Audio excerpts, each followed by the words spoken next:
அறிஞர் ஐயா அவர்கள் சிங்காரவேலருக்கு முன்னாடி அணிவித்து சிறப்பிப்பார்கள். ஐயா அவர்களோடு இங்கே வந்திருந்து நமக்கு சிறப்பு செய்கின்ற நம்பிக்கை நம்முடைய நடேசன் ஐயா அவர்கள் முன்னாடி அணிவித்து அறிவிப்பார்கள்.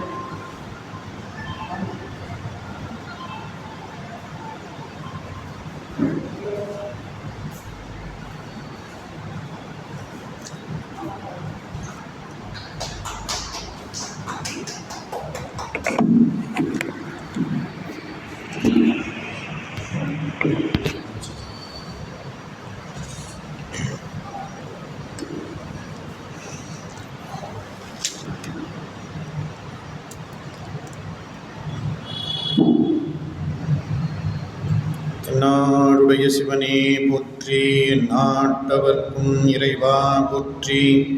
திருச்சிற்றம்பலம் தில்லையம்பலம்.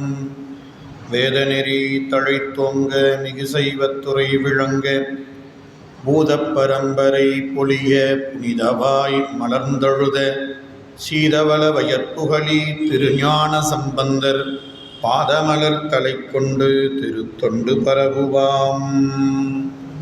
தெளிவு குருவின் திருமேனி காண்டல், தெளிவு குருவின் திருநாமம் செப்பல், தெளிவு குருவின் திருவார்த்தை கேட்டல், தெளிவு குருவுரு சிந்தித்தல் தானே. ஆடக மதுரை அரசே போற்றி, கூடல் இலங்கு குருமணி போற்றி. அருட்குருநாதர் மலரடிகள் போற்றி போற்றி. ஞானாசிரிய பெருமக்கள் திருவடிகள் போற்றி போற்றி. அருள் தரும் சொன்னாம்பிகை தாயாருடனமர் அருள்மிகு சுகவனீஸ்வரப் பெருமான் மலரடிகள் போற்றி போற்றி. அருள் தரும் அங்கையற்கண்ணி தாயாருடனமர் அருள்மிகு சொக்கநாதப் பெருமான் திருவடிகள் போற்றி போற்றி.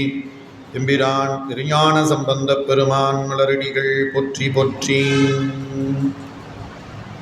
ஈர்த்தென்னை ஆட்கொண்ட எல்லாம் அல்ல அருள் தரும் அங்கையற்கண்ணி தாயாருடனாகிய அருள்மிகு செந்தமிழ் சொக்கநாத பெருமானுடைய திருவடி தாமரைகளை மனமொழி மெய்களாலே வணங்கி, இச்சிறியனை செந்நெறியிலே ஆற்றுப்படுத்தி வரக்கூடிய எந்தை பிரான் அருட்குருநாதருடைய மலரடிகளை மனமொழி மெய்களாலே வணங்கி, ஞானாசிரிய பெருமக்களுடைய திருவடி தாமரைகளையும் மனம் வாக்கு காயத்தினாலே வணங்கி மகிழ்ந்து, அகில பாரதிய சந்நியாசிகள் சங்கம், சுவாமி ராமானந்தாவினுடைய ஆன்மீக மையம் மற்றும் தெய்வீக தமிழ்ச்சங்க அறக்கட்டளை இணைந்து நடத்தக்கூடிய மார்கழி மாதத்தினுடைய இந்த 8ஆம் ஆண்டாக நடைபெற்று கொண்டிருக்கக்கூடிய இந்த ஆன்மீக சொற்பொழிவிலே 8வது நாள் திருவருள் உங்களோடு திருஞான சம்பந்தப் பெருமானை சிந்திக்கக்கூடிய வாய்ப்பை எளியனுக்கு வழங்கியிருக்கின்றது. அந்த வகையிலே திருவருளையும் குருவருளையும் நீல நினைந்து வணங்கி, இந்த இன்றைய நாள் விழாவிற்கு தலைமையேற்றிருக்கக்கூடிய திருமதி ஜமுனா அம்மையார் அவர்களுக்கு, வரவேற்புரை நிகழ்த்தியிருக்கக்கூடிய நம்முடைய சாமிஜி அவர்களுக்கும், இங்கே தொடர்ந்து வந்து ஆன்மீக சிந்தனைகளை கேட்டு சிந்திக்கக்கூடிய அன்பர் பெருமக்கள் அனைவருக்கும் எளியனுடைய பணிவான வணக்கங்களை உரித்தாக்கிக் கொள்கின்றேன். நமக்கு இன்றைக்கி அடியேனை பணித்திருக்கக்கூடிய தலைப்பு திருச்செங்கோட்டில் திருஞான சம்பந்தர் என்ற ஒரு தலைப்பிலே ஞானப்பிள்ளையாராக விளங்கக்கூடிய நம்முடைய ஞானசம்பந்த பெருமானை சிந்திக்கக்கூடிய வாய்ப்பை வழங்கியிருக்கிறார்கள். திருஞான சம்பந்தர் திருச்செங்கோட்டில் அப்படின்னு தலைப்பு. திருஞான சம்பந்த பெருமான் திருச்செங்கோடு தலத்திற்கு வந்தார். அப்படி அந்த திருச்செங்கோடு தலத்தில் அவர் செய்த அந்த அற்புதமான அந்த அவருடைய வரலாறில் திருச்செங்கோட்டு தலத்திற்கு வந்த பொழுது அவர் செய்த அற்புதத்தை நாம் விரிவாக இந்த தலைப்பின் கீழ் சிந்திக்க இருக்கிறோம். அதற்கு முன்னதாக திருஞான சம்பந்த பெருமானை பற்றி எல்லாரும் அறிந்திருப்போம். ஞானசம்பந்த பெருமானுடைய வரலாறு எல்லாருக்கும் தெரிந்திருக்க வாய்ப்பு உண்டு. இருந்தாலும் அவரை பற்றிய அவருடைய வரலாற்றில் சில செய்திகளை சிந்தித்து அதன் பிறகு நாம் அதுக்குரிய தளத்துக்கு வந்து சேர இருக்கிறோம். ஞானசம்பந்த பெருமான் எல்லாருக்கும் தெரிஞ்சவர். சமயக்குறவர்கள் அப்படின்னு போற்றக்கூடிய நால்வர் பெருமக்களில் முதலாவதாக வீற்றிருக்கக்கூடிய நம்முடைய பெருமக்களில் முதலாவதாக இருப்பவர் திருஞான சம்பந்தர். இந்த நால்வர் சன்னதியில் பார்த்தீங்கன்னா முதல்ல வீற்றிருக்கக்கூடியவர். இந்த நால்வர் பெருமக்கள் 63 நாயன்மார்கள் வரிசையில் ஞானசம்பந்தர் இருக்கிறார் என்று நம்ம வரவேற்புரையின் பொழுது நம்முடைய சுவாமிகள் அவர்கள் தெரிவித்தார்.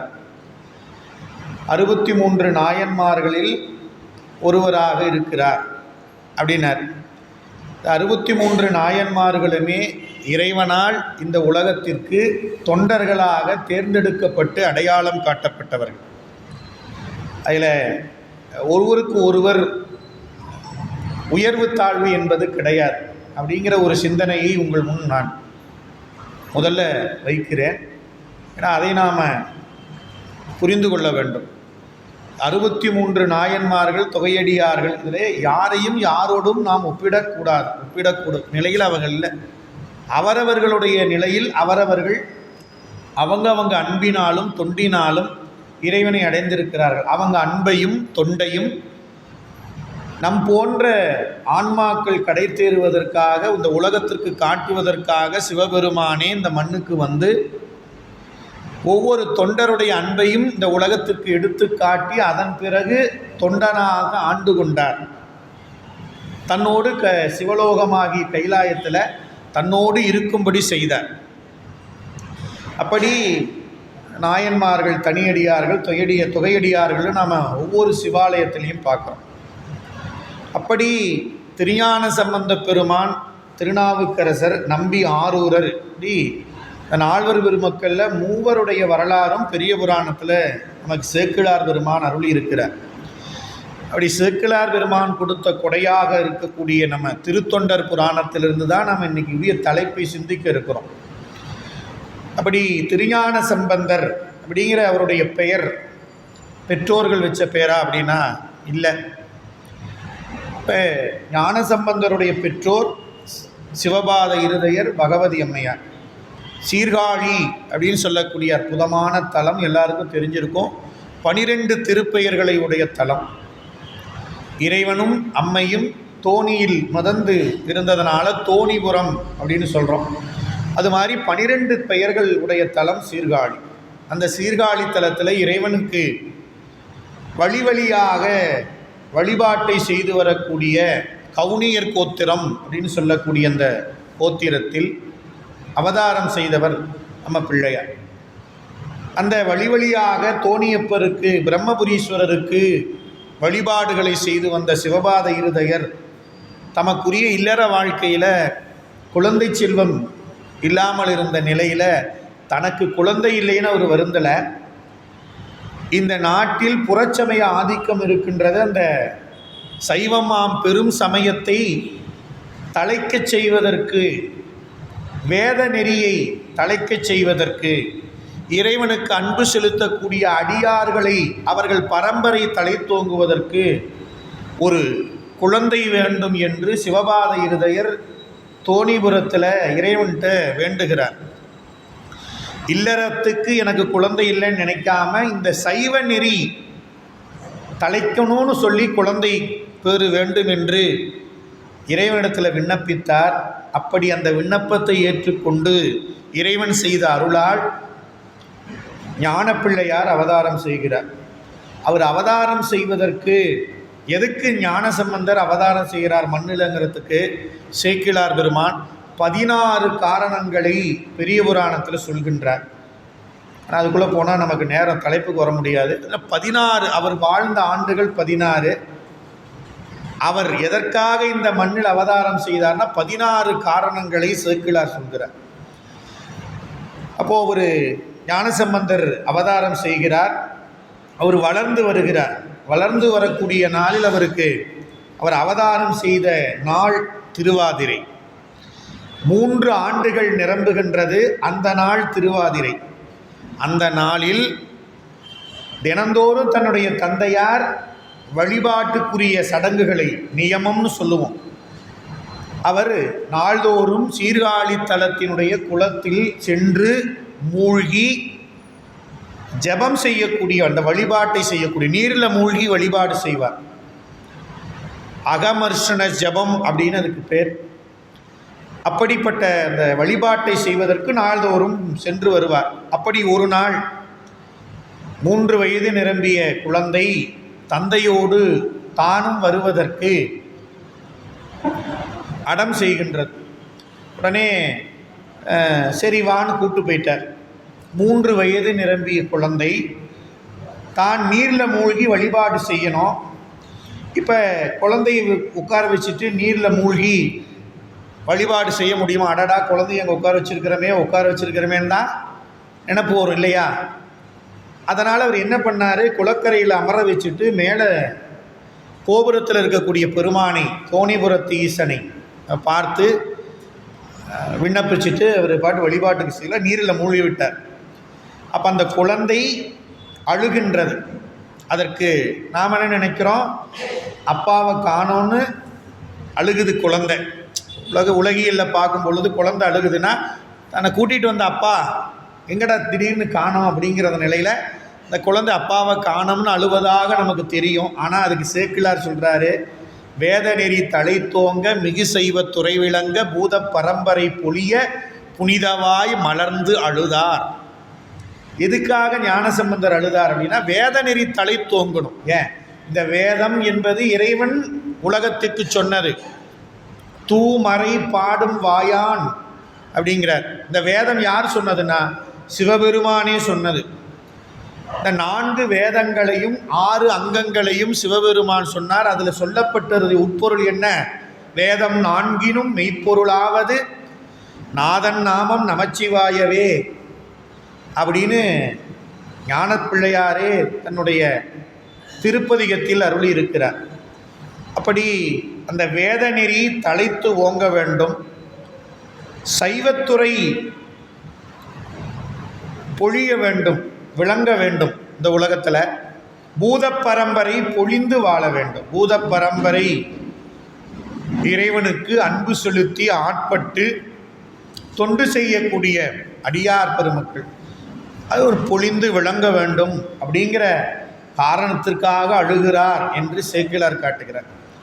அழுத உடனே இறைவன் உமையம்மையிட்ட சொல்லி அந்த ஞானத்தை கலந்து அந்த பொற்கிண்ணத்தில் உமையம்மை பாலை கொண்டு வந்து குழந்தைக்கு ஊட்டுகிறார். அதில் பாலில் ஞானத்தை குழைத்து உன் அடிசில் என்று ஊட்டுகின்றார் என்று சேக்கிழார் நமக்கு அருளுகிறார்.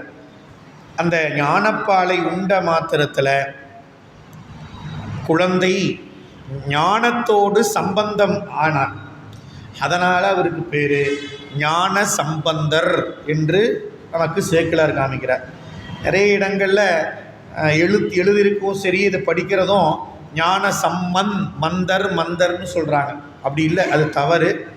ஞான சம்பந்தர், பந்தம்னா உறவு, சம் அப்படின்னா நல்ல உறவு, சம்பந்தி அப்படின்னு தான் நம்ம சொல்லணும். சம்பந்தின்னு சொல்கிறது அதுக்கு பொருள் வேறு. சம்பந்தி என்பது தான் சரியான வார்த்தை, பொருளுடையது. அதுபோல சம்பந்தம் எதோட, ஞானத்தோடு நல்ல சம்பந்தம் பெற்றதனால அன்றிலிருந்து அவருக்கு பெயர் ஞான சம்பந்தர். இப்படி இறைவன் திருவருளால் 3 வயதில் ஞானம் பெற்றவர் நம்முடைய ஞானப்பிள்ளையார். இப்போ குளக்கரையில் வழிபாட்டை முடித்து எழுந்து வந்த தந்தையார் சிவபாத இருதயர், அவருக்கு அவங்க குலத்தில் அவங்களுடைய வாழ்க்கையில் சில நெறிமுறைகளை கடைபிடிப்பார். எல்லாருக்கும் அது உண்டு, ஒவ்வொருவருக்கும் அது உண்டு. முறையாக நம்முடைய பெரியவர்கள் நமக்கு வகுத்து காட்டியிருக்கக்கூடிய வழிமுறைகளில் நாம் வாழ்ந்து கொண்டு இருக்கிறோம். அப்படி எழுந்து வந்தவர் குழந்தையினுடைய வாயில் பால் ஒழுகுவதை கண்டவுடனே அவருக்கு கோபம் வருது. ஏன் அப்படின்னா, யாரோ கொடுத்த பாலை குழந்தை உண்டு விட்டது, இந்த குழந்தை சைவத்துறையை விளங்கச் செய்வதற்காக இறைவன் கொடுத்த குழந்தை. அதனால் அவருக்கு கோபம் வருது. ஏன் கோபம் வருது? பரவாயில்லைங்க, குழந்தை அழுந்துச்சுன்னு யாரோ பால் கொடுத்துருக்குறாங்க, பரவாயில்லன்னு விடல. அவர் என்ன நினைக்கிறாரு? அதுக்கு கோபப்படுகிறார். அதுக்கு என்ன காரணம்னா, நம்முடைய உணவு, நம் உணர்வை வெளிப்படுத்துவது நம்முடைய உணர்வு. இந்த உணவு தான் நம்ம உணர்வுக்கு காரணமாக இருப்பது என்று கருதி வாழ்ந்தார்கள் நம்ம முன்னோர்கள். அதனால தான் நம்ம உணவு பழக்க வழக்கத்துக்கு அது ஒரு முறையை கடைபிடித்து நம்ம பெரியவர்கள் வாழ்ந்தார். அப்படி யாரோ கொடுத்த உணவில் என்ன உணர்வு இருக்குதோ தெரியாது. அந்த உணவை உண்டோம்னா அந்த உணர்வு தான் நமக்கும் பிரதிபலிக்கும். அதனால் அவர் கோபம் அடைஞ்சார். கேட்டார் குழந்தைகிட்ட வந்து, யார் கொடுத்த எச்சில் பாலை உண்டாய்? இந்த குழந்தை சொல்லல, கீழே இருந்து ஒரு குச்சி எடுத்து அடிப்பதற்காக ஓங்குகிறார். அப்போ தான் அந்த குழந்தை சீர்காழித்தலத்தினுடைய படித்துறையிலிருந்து தோணியப்பரை காட்டி தனக்கு இந்த பாலை கொடுத்தவன் இவன் என்று சுட்டி காட்டுகின்றார். 3 வயதில் இறைவனை அடையாளங்களுடன் தன்னுடைய தந்தைக்கு சுட்டி காட்டியவர் ஞானசம்பந்த பிள்ளையார். அவருக்கு தெரியல, ஞானசம்பந்தருக்கு தெரியுது, பெருமான் விடை மீது அம்மையப்பராக காட்சி தருகிறார். ஆனால் அப்பாவுக்கு தெரியல. ஆனால் குழந்தை சொல்லுதுங்கிறதுனால இறைவன் கருணையை நினைந்து வியக்கிறார். நேராக கோயிலுக்கு போகிறார் ஞானசம்பந்தர். அங்கே முதல் பதிகத்தை குளக்கரையில் பாடுகின்றார். தோடுடைய செவியன் விடையேறி ஓர் தூவின் மதிசூடி காடுடைய சுடலை பொடி பூசி என் உள்ளம் கவர் கல்வன்னு சிவபெருமானுடைய அடையாளத்தை சொல்லி பாடிய முதல் பதிகம் அந்த பதிகம். அதில் இறைவனை அடையாளத்தோடு சுட்டி காட்டுற. அப்புறம் கோயிலுக்கு போய் சீர்காழிக்கில் பிரம்மபுரீஸ்வரர்கிட்ட பதிகம். இப்படியே அவருடைய வாழ்க்கையில் ஞானத்தோடு சம்பந்தமாகி அவருடைய வாழ்க்கை ஞான வாழ்க்கையாக தொடர்கிறது. இப்படி தன்னுடைய தந்தையினுடைய தோளில் அமர்ந்து தலையாத்திரை மேற்கொள்கிறார். கோலக்கா செல்கின்றார்.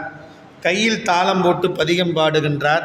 இறைவன் பார்த்து அந்த கை, குழந்தையினுடைய மென்மையான கரம் தாளம் போட்டு பாடினா அது அந்த கை சிவந்து போகும், அதுக்கு குழந்தைக்கு வலிக்கும்னு சொல்லி பொன்னினான். ஏன்னா அவருக்கு வெண்கலத்தில் கொடுத்தா தாள ஓசை வரும், பொண்ணில் கொடுத்தா ஓசை வராதுன்னு சிவபெருமானுக்கு தெரியும். இருந்தாலும் ஞானப்பிள்ளைக்கு வெண்கலத்திலேயா தாளம் தர்றதுன்னு பொன்னினால் தாளம் கொடுத்தார். அதுக்கு இறைவி ஓசை கொடுத்தார். இப்படி ஞானசம்பந்த பெருமான் அங்கிருந்து தொடங்கி நம்முடைய இன்றைக்கி நாம் தமிழ்நாடு அப்படின்னு நாம் இன்றைக்கி சொல்கிறோம். அதற்கு பல வகையாக நம்ம நினைக்கிறோம். இங்கே தமிழ்நாடுன்னு பெயர் வர்றதுக்கு இவங்க காரணம் அவங்க காரணம்னு நினைக்கிறோம். அப்படிலாம் இல்லை. பெரிய புராணத்திலே சேக்கிழார் பெருமான் அருமையாக நமக்கு பதிவு செய்து விட்டார். அது ஞானசம்பந்த பெருமானுடைய வரலாறுல தான் வருது. மங்கையர்க்கு தனியரசி எங்கள் தெய்வம் வளவர் குல திருக்கொழுந்து வளைக்கை மாணி அப்படின்னு மங்கையர்க்கரசியார் புராணத்தை சொல்கிறப்போ, இரும் தமிழ்நாடு உற்ற இடர் நீக்கி பொங்கொழி பரப்பினார் ஞானசம்பந்தர்ங்கிறார். அங்கேயே தமிழ்நாடுன்னு சொல்லிட்டார். அப்போ தமிழ்நாடு என்பது 12ஆம் நூற்றாண்டிலே சேக்கிழார் பெருமான் நமக்கு சொல்லியிருக்கிறார். இந்த தமிழ்நாடு முழுக்க நம்முடைய ஞானசம்பந்த பெருமான், நம்ம தமிழ்நாடு மட்டுமல்ல, தமிழ்நாட்டில் இருக்கக்கூடிய அத்தனை தலங்களும் அதற்கு அப்பால் உள்ள அண்டை நாடுகள், அண்டை மாநிலங்கள் அப்படின்னு சொல்லக்கூடிய தலங்கள் கைலாயம் வரை பதிகத்தை அருளி செய்திருக்கின்றார் நம்முடைய ஞான பிள்ளையார். இப்படி அவருக்கு இறைவன் செய்த திருவருள் அப்படின்னு பார்த்தீங்கன்னா ஏராளமாக இருக்குது. அதை நாம் சொல்லிக்கிட்டே போனால் ஒரு நாள் போதாது. அவருக்கு ஞானப்பால் கொடுத்தது வரை, அவருடைய திருமணத்தில் தன்னோடு ஐக்கியப்படுத்தி கொண்டார். அவருக்கு முத்திப்பேறு கொடுத்த வரையில் ஞானசம்பந்தருக்கு முத்திச்சிவிகை, முத்துப்பல்லக்கு, திருச்சின்னம் அப்படின்னு ஏராளமாக நமக்கு இறைவன் ஞானசம்பந்தருக்காக கொடுத்துருக்கிறார். அவருடைய நெறி என்னன்னு பார்த்தீங்கன்னா சரியை என்ற நெறி.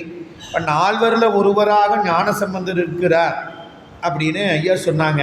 இந்த 4வரில் முதலாவதாக இருக்கின்றார் அப்படின்னா அவர் நமக்கு உணர்த்தக்கூடிய நெறி என்னன்னு கேட்டிங்கன்னா சரியை அப்படிங்கிற நெறி. நமக்கு பெரியவங்க சொல்லுவாங்க, நான் 4 பேர் காட்டின வழியில் செல்லணும் அப்படிம்பாங்க. அந்த நால்வர் 4 பேருங்கிறாங்கன்னா யாருன்னா நம்ம நால்வர் பெருமக்கள் தான். அதை ஏன் சொன்னாங்க அப்படின்னா அவர்கள் தான் நாம் சென்று சேர வேண்டிய இடத்திற்கு சரியான வழியை காட்டியவர்கள். அப்படி வாழ்ந்து அந்த வழியில் சென்று இறைவனை அடைந்து காட்டினார்கள்.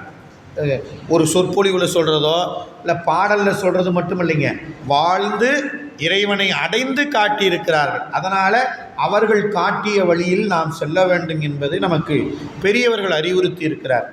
அப்படி சரியை தொண்டு அப்படிங்கிற நெறியை நமக்கு உணர்த்தி காட்டியவர் ஞானசம்பந்தர்.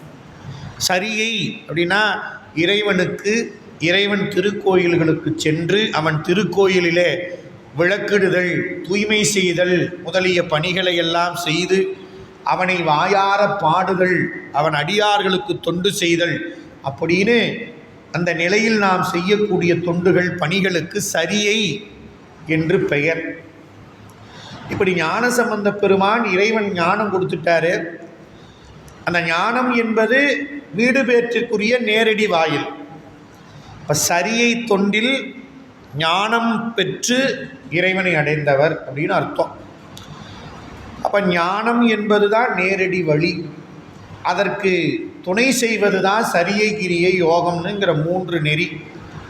அப்படி ஞானத்தோடு சம்பந்தப்பட்டு தமிழகம் முழுக்க நம்முடைய பெருமான் உரையக்கூடிய சிவபெருமான் உரையக்கூடிய எல்லா திருக்கோயில்களுக்கும் சென்று இறைவனை கண்டு கண்ணீர் மல்க வணங்கி உள்ளம் மகிழ்ந்து இறைவனை கோயிலை பற்றி கேட்கும் பொழுதும் பாடியிருக்கிறார்.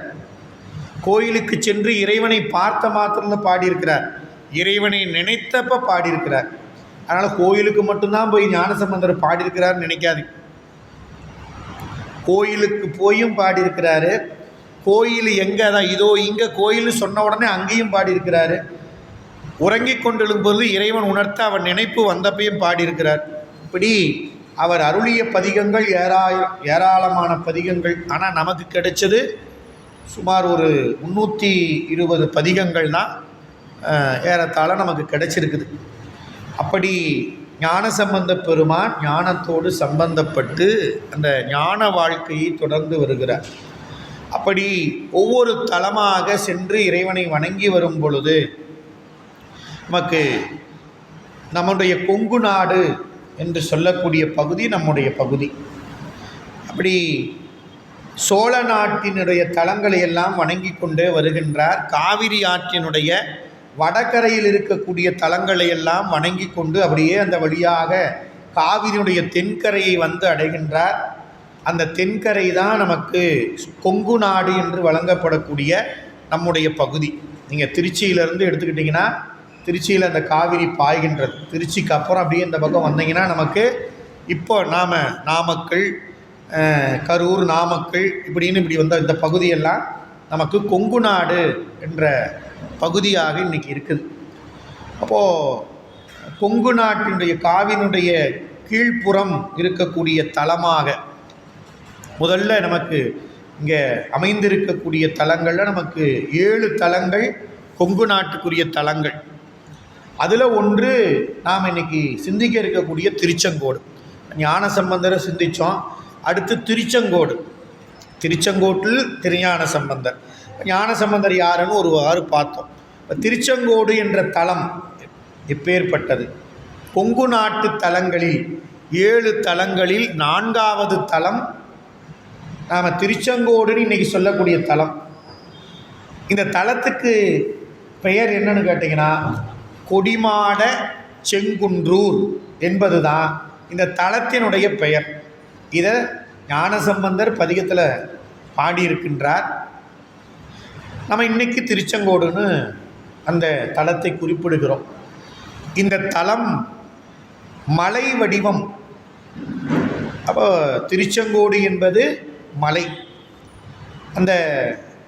இந்த தலத்தில் ஆதிசேடன் என்ற இந்த நாகம் அவர் பூசை பண்ணுறதுனால நாகாச்சலம், நாககிரி அப்படின்னு சொல்கிறார். முருகப்பெருமான் இறைவனை பூசித்த தலம்.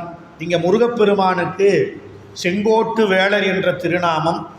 அவருக்குரிய வழிபாடுகள் சிறப்பாக நமக்கு நடைபெறுவதை இன்றும் பார்க்கலாம். செங்கோட்டு வேலன் என்று பெயர்.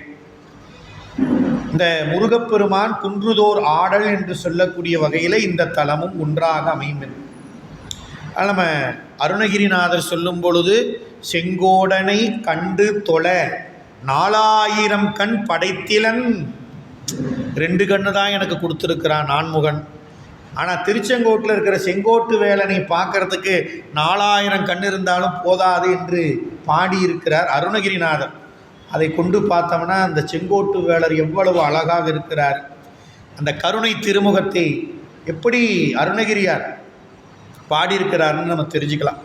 சரி, இங்கே மூலட்டானத்தில் இருக்கக்கூடிய நம்முடைய பெருமான் அவருடைய வடிவம் வேறு எங்கேயுமே காண முடியாத அற்புத கோலத்தில் நம்ம கொடிமாட செங்குன்று என்ற திருச்செங்கோட்டில் அருள் புரிகின்றார் இறைவன். இவர் எங்கேயுமே காண முடியாது. திருச்செங்கோட்டில் மூலட்டானத்தில் இருக்கிற இறைவன் மாதொரு பாகனாக இருக்கின்றான். அர்த்தநாரீஸ்வரர். நாரினா பெண். உமையம்மையை இடப்பாகத்தில் கொண்டு அம்மையப்பனாக அர்த்தநாரீஸ்வரராக மூலட்டானத்தில் எழுந்தருளியிருக்கிற தலம் நம்ம திருச்செங்கோடு. ஈங்கோய் மலை என்ற தலத்தை வணங்கிட்டு வந்த ஞானசம்பந்த பெருமான் நேராக இங்கே வந்து சேர்கிறார், திருச்செங்கோட்டுக்கு வந்து சேர்கிறார். கொடிமாட செங்குன்றூர் அப்படின்னு பேர்.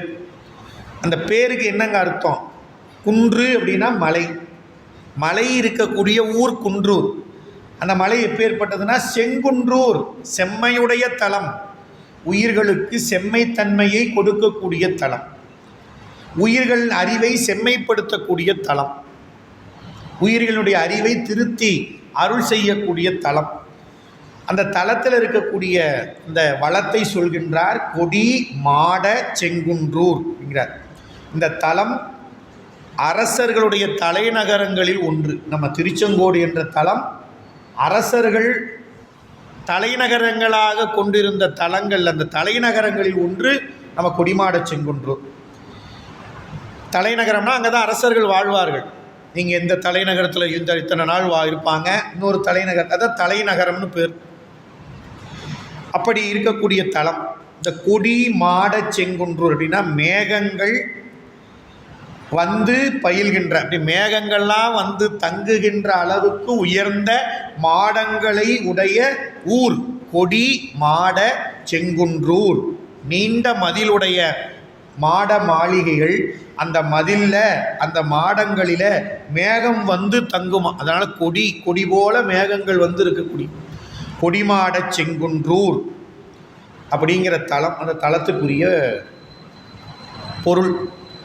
அந்த தலத்துக்கு ஞானசம்பந்தர் வருகிறார். அந்த ஞானசம்பந்தர் வரும்பொழுது நமக்கு சேக்கிலார் எப்படி காமிக்கிறார்னா, மெய்ஞான கொழுந்து அணையார் கொடிமாட செங்குன்றூர் வந்தணைந்தார். வர்றவர் யாருன்னு கேட்டிங்கன்னா ரொம்ப வயசாலாம் இல்லைங்க அவருக்கு. அவர் எப்படிங்க? குழந்தை. அப்படி சொன்னார். கொழுந்துன்ட்டார். ஒரு ஒரு செடி முளைத்து வருகுதுன்னா எப்படி இருக்குங்க? முதல்ல இந்த தளிருக்கு முன்னே எப்படி இருக்குங்க? அப்படி கொழுந்து இருக்கும். கரும் பச்சை நிறத்தில் அந்த இலைகள் துளிர்விடும் பொழுது இருக்கக்கூடிய தன்மை தான் கொழுந்து.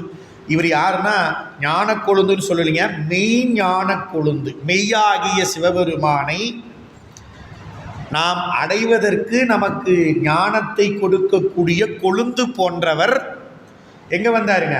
கொடிமாட செங்குன்றூர் வந்து அணைந்தார் அப்படின்னு சேக்கிலார் சொன்னார். இந்த தலத்துக்கு வந்துட்டார். வந்து இப்போ இறைவனை வணங்குகின்றார். அப்படி இறைவனை வணங்க வந்த ஞானசம்பந்த பெருமானை அடியார்கள் வரவேற்கிறார். இது எல்லா இடத்துலையும் பார்க்கலாம். எல்லா இடங்களையும் ஞானசம்பந்தர் வருகிறார்னா அங்கே இருக்கக்கூடிய அடியார்கள் திருக்கூட்டமாக வந்து இந்த ஊரை அலங்கரித்து கும்பமரியாதை நிறைகுடம் வைத்து தூப தீபங்கள் நெற்பொறி இதெல்லாம் கலந்து தூவி மங்கள மொழிகள் கூவி இந்த வரவேற்பதை நாம் பார்ப்போம். ஆனால் நம்ம திருச்செங்கோட்டில் என்னங்க வித்தியாசம் அப்படின்னா, அடியார்கள் மட்டும் ஞானசம்பந்தரை வரவேற்கலை, அந்த ஊரில் வாழ்பவரும் அடியவர்களும் வரவேற்றார்கள் சேக்கிலார் காமிக்கிறார். இதை நாம் மனசில் வச்சுக்கிட்டாதான் ஞானசம்பந்தர் செய்த அற்புதத்தை பின்னால் பார்க்குறப்போ நமக்கு தெளிவாக நாம் வாங்கி கொள்ள முடியும். இப்போ எல்லா இடத்துலையும் அடியார்கள் தான் வரவேற்றாங்க. ஆனால் திருச்செங்கோட்டில் மட்டும் வாழ்பவர்களும் அடியவர்களும் வரவேற்றார்கள். இப்போ வாழ்பவர்கள் அடியார்கள் ரெண்டும் ஏன் பிரித்து சொல்லணும்? திருச்செங்கோட்டில் இருக்கிறவங்கெல்லாம் வரவேற்றார்கள்னா முடிஞ்சுது. அப்போ திருச்செங்கோட்டில் தான் அடியார்களும் வாழ்கிறாங்க. அப்புறம் ஏங்க வாழ்பவர்னு தனியாக பிரித்து அடியார்களும் தனியாக வேறு பிரித்து சொல்லியிருக்கிறார் சேக்கிழார்? அப்படின்னா வாழ்பவர்கள் அப்படின்னா அந்த ஊரும் உடலும் அதை தொடர்போடு, இந்த உடல் தொடர்பும் அந்த ஊர் தொடர்பும், இது என்னுடைய ஊர், என் உடம்பு நான் அப்படிங்கிற தொடர்பு, என்னுடைய ஊர் அப்படிங்கிற தொடர்பு, இதில் வாழ்பவர்கள் அங்கே வாழக்கூடிய மக்கள். அடியவர்கள் ஏன் பிரித்தார்னா, அவங்க அடியார்களுக்கு என்ன தொடர்புன்னு கேட்டிங்கன்னா உடல் தொடர்போ ஊர் தொடர்போ இல்லை. அவங்க என்ன தொடர்புனா அன்பினால் அடிமைத்திறத்தினால் உயிரினை பற்றி இருக்கக்கூடிய சிவத்தொடர்புடையவர்கள். இப்போ அடியவர்களுக்கு ஒரே தொடர்பு சிவபெருமான் தான். ஏனையவர்களுக்கு நிறைய உண்டு, உடல் ஊர் அப்புறம் எல்லாமே உண்டு. அதனால் இருதரத்திலும் ஞானசம்பந்தரை வரவேற்றார்கள். அப்படி இந்த ஊர் முழுக்க நெடிய தோரணம். ஏன்னா ஞானசம்பந்தர் வராருன்னு கேள்விப்பட்ட உடனே 3 வயசில் ஞானம் பெற்றவராமே, அவர் நம்ம ஊருக்கு வராருன்னா நம்ம அந்த ஊர் எப்படி அலங்காரம் செஞ்சுருக்கணும், அப்படி எதிர்கொண்டு அப்படியே எல்லாம் தலைக்கு மேலே கை கூப்பி அப்படி வரவேற்றார்கள். வரவேற்ற ஞானசம்பந்தரை நேராக திருக்கோயிலுக்கு அழைத்து சென்றார். இந்த அழைத்து சென்ற உடனே ஞானசம்பந்த பெருமான் இறைவனுடைய திருமுன்பு விழுந்து வணங்குகின்றார். அப்படியே கண்ணீர் மல்க வணங்கி ஒரு பதிகத்தை பாடுகின்றார். இறைவனுக்கு பதிகம் பாடுறார். ஞானசம்பந்தர் பாடியிருக்கிறாருங்க 323 பதிகம், கிட்டத்தட்ட 3000 பாட்டு பாடியிருக்கிறாரு. இப்படி எல்லாரும் பாடியிருக்கிறாங்க. நம்ம என்ன நினச்சிக்கிட்டோம், அவருக்கு வந்தாருங்க, கோயிலுக்கு வந்தாருங்க, அவர் இங்கே சாமிக்கு பாடிட்டு போயிட்டார், அவ்வளோதான். அது சாமிக்கு பாடினது தான். ஆனால் சாமிக்கு பாடினதுன்னா சாமி கேட்பதற்காக மட்டும் இல்லைங்க, நமக்காக பாடியது தான் தேவாரம், திருமுறைகள். இது சேக்கிழார் சொல்கிறார், நன்மை பெரும்படி. யார்? இந்த உலகத்தில் வாழ்பவர்களும் விண்ணுலகத்தில் வாழக்கூடிய தேவர்களும் நன்மை பெரும்படி ஒரு திருப்பதிகம் பாடி கும்பிட்டார் அப்படின்னு சேக்கிழார் சொல்கிறார். இப்போ ஞானசம்பந்தர் எல்லா கோயிலுக்கும் போய் பாடினார்னா எதுக்கு பாடினார்? எனக்கு சாமி பிடிக்குது அதனால் நான் பாடினேன், இல்லை சாமி கேட்டாரு நான் பாடினேன் அப்படியானா இல்லைங்க. வேத நெறி தலைப்பதற்காக ஒவ்வொரு தளத்திலையும் பாடுறார். சைவத்துறை விளங்குவதற்காக பாடியிருக்கிறார். நாம நன்மை பெறுவதற்காக பாடியிருக்கிறார். அதனால தான் இன்னமும் நம்ம தேவாரம் இன்னும் பாடுறோம். அவர் பாடின காலம் 6-7ஆம் நூற்றாண்டு, 600-700 வருஷம் அப்படி வச்சுக்கோங்க. இன்றைக்கி 2024, 2024 700 வருஷத்தை கழிச்சிட்டிங்கன்னா 1320 வருடங்கள் ஆகி இன்றைக்கி நாம் தோடுடைய செவியன் அப்படின்னு இன்றைக்கி நாம் பாடுறோம், அவரை பற்றி பேசுகிறோம்னா அவர் அவதாரம் செய்ததும் அவர் தலங்கள் தோறும் சென்றதும் பாடியதும் யாருக்காக அப்படின்னா நமக்காக. ஒவ்வொருத்தரும் நினைக்கிறேன், எனக்காக ஞானசம்பந்தர் வந்தார், எனக்காக நாவுக்கரசர் வந்தார் அப்படின்னு தான் நினைக்கணும். அப்படி நினச்சாதான் அந்த பெருமக்களை பார்க்கும் பொழுது எனக்காக நீங்கள் வந்தீங்களா அப்படின்னு நினைக்க முடியும். அப்போ சேக்கிழார் சொல்கிறாரு, ஒரு பதிகம் பாடினார். அதை எப்படி சொல்கிறாரு? விண்ணுலகத்தவரும் இந்த உலகத்தில் வாழக்கூடியவர்களும் நன்மை பெரும்படி அவர் பாடின பதிகத்தினால விண்ணுலகத்தில் இருக்கிறவங்களுக்கும் மண்ணுலகத்தில் இருக்கிறவங்களும் நன்மை கிடைத்ததாம். அப்போ அவர் பதிகத்தை இன்றைக்கும் பாடினீங்கன்னா அந்த நன்மை நிச்சயம் கிடைக்கும், கிடைச்சிட்டு இருக்குது. அப்போ அங்கே பாடின பதிகம் ஒரு அருமையான பதிகம். வெந்த வெந்நீர் அணிந்து விரி நூழ்த்திகள் மார்பில். சாமியை பார்த்து அப்படியே அந்த அடையாளத்தை சொல்கிறார். நமக்கு திருச்செங்கோட்டுக்கு போனவங்களுக்கு தெரியும். இங்கேருந்தே நினச்சிக்கிட்டிங்கன்னா கண்ணை மூடி அந்த பாடலை கேட்டாவே தெரியும். சாமி எப்படி தெரியுமா இருந்தார்?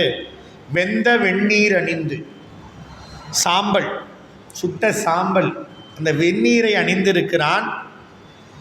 விரிநூல் மார்பில், இந்த முப்புரி நூல் விரிநூல் திகழ் மார்பில் பந்தனவும் விரலால் ஒரு பாகம் அமர்ந்து அருளி. எப்படி சாமி இருக்கிறாரு? மாதொரு பாகனா இருக்கிறாருன்னு இந்த 2 வரியிலும் சொல்லிட்டார். சாம்பலை வெந்நீர் அணிந்திருக்கின்றான். விரிநூல் அவன் மார்பில் திகழ்கின்றது. அதை பார்க்கும் பொழுது ஒரு பாகத்தில் பந்தனவும் விரலால் என்ற உமையம்மையை கொண்டிருக்கின்றான்.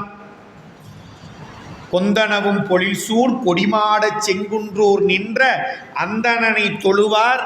அப்படி நிற்கக்கூடிய அந்த பெருமான் அந்தணன். அந்தணர் அப்படின்னா ஒரு குலத்துக்கோ ஒரு சாதிக்கோ ஒரு இல்லை பேர் இல்லைங்க. அந்தணன் என்போன் அறவோன், அப்படிதான் பெருமக்கள் சொல்லியிருக்கிறாங்க. ஒரு உயிருடைய துன்பத்தை பார்க்கும் பொழுது, கேள்விப்படும் பொழுதோ, தனக்கு எப்படி துன்பம் ஏற்படுகின்றதோ அந்த உணர்வில் பிற உயிர்களுடைய துன்பத்தையும் பார்த்து அந்த துன்பத்தை போக்குபவர்கள் யாரோ அவங்களுக்கு அந்தணர்னு பேர். அப்போ இறைவன் யாருன்னு கேட்டிங்கன்னா உயிர்களுடைய துன்பத்தை நீக்குபவன். அதனால் அவன் அந்தணன்.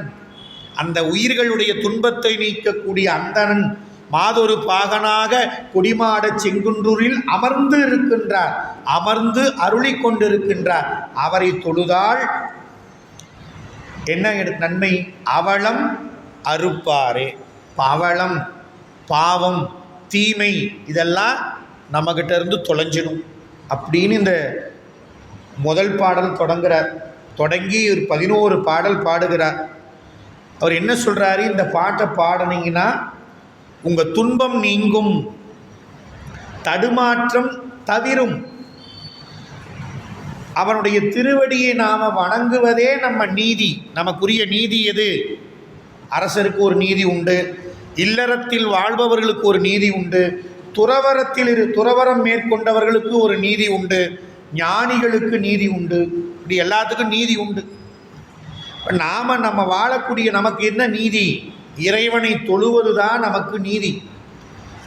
அந்த நீதியின்படி நாம் வாழ்ந்தால் நமக்கு நலம்.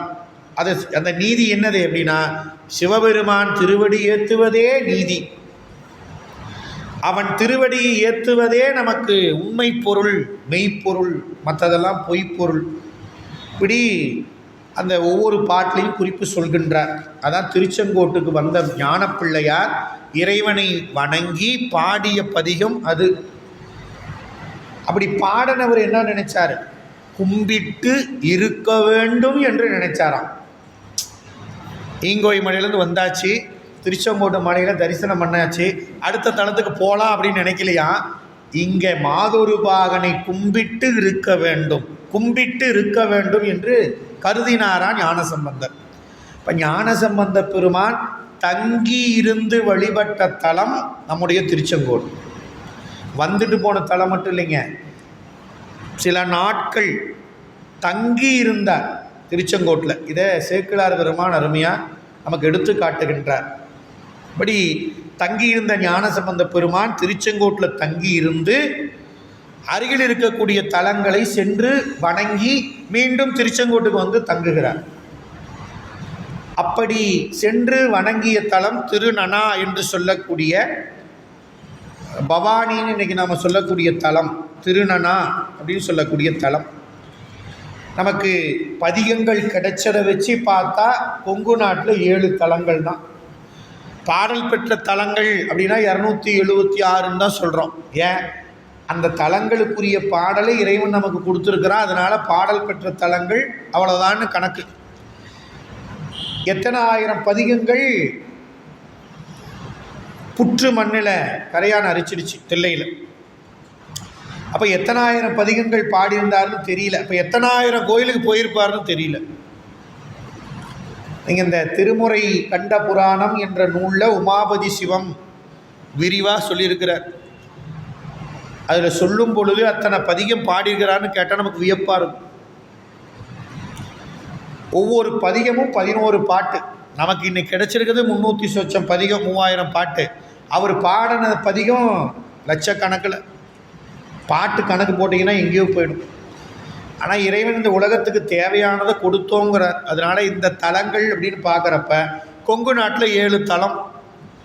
ஆனால் அவர் வணங்கிய தலங்களை சேக்கிழார் பெருமான் சொல்லும் பொழுது மேல் கொங்கு நாடு சென்று தலங்களை எல்லாம் வணங்கி வந்திருக்கிறார். பேரூர், அவிநாசி, கொல்லி குளிர் அறப்பள்ளி, சேவூர் எனும் மாட்டூர், ஏலூர், தோளூர், திருமுருகன் பூண்டி, குரக்குத்தளி, குமரி கொங்கு அப்படின்னு பல தலங்களை சென்று வணங்கி வந்திருக்கிறார் ஞானசம்பந்த பெருமான். இன்னமும் அந்த தலங்கள் உண்டு.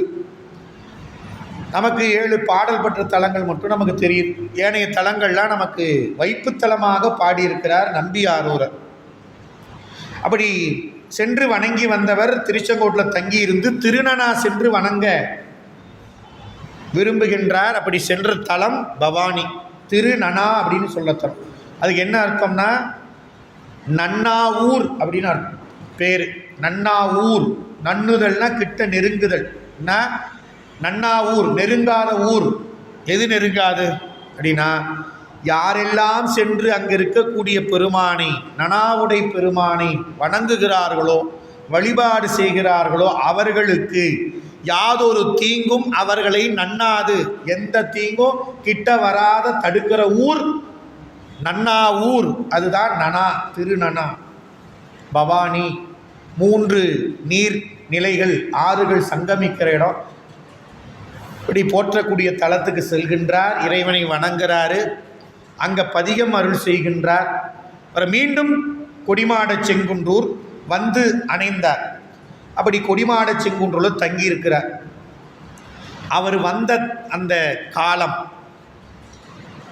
நாம் இப்போ இருக்கிற அதே காலம், நாம் இருக்கக்கூடிய குளிர்காலம்.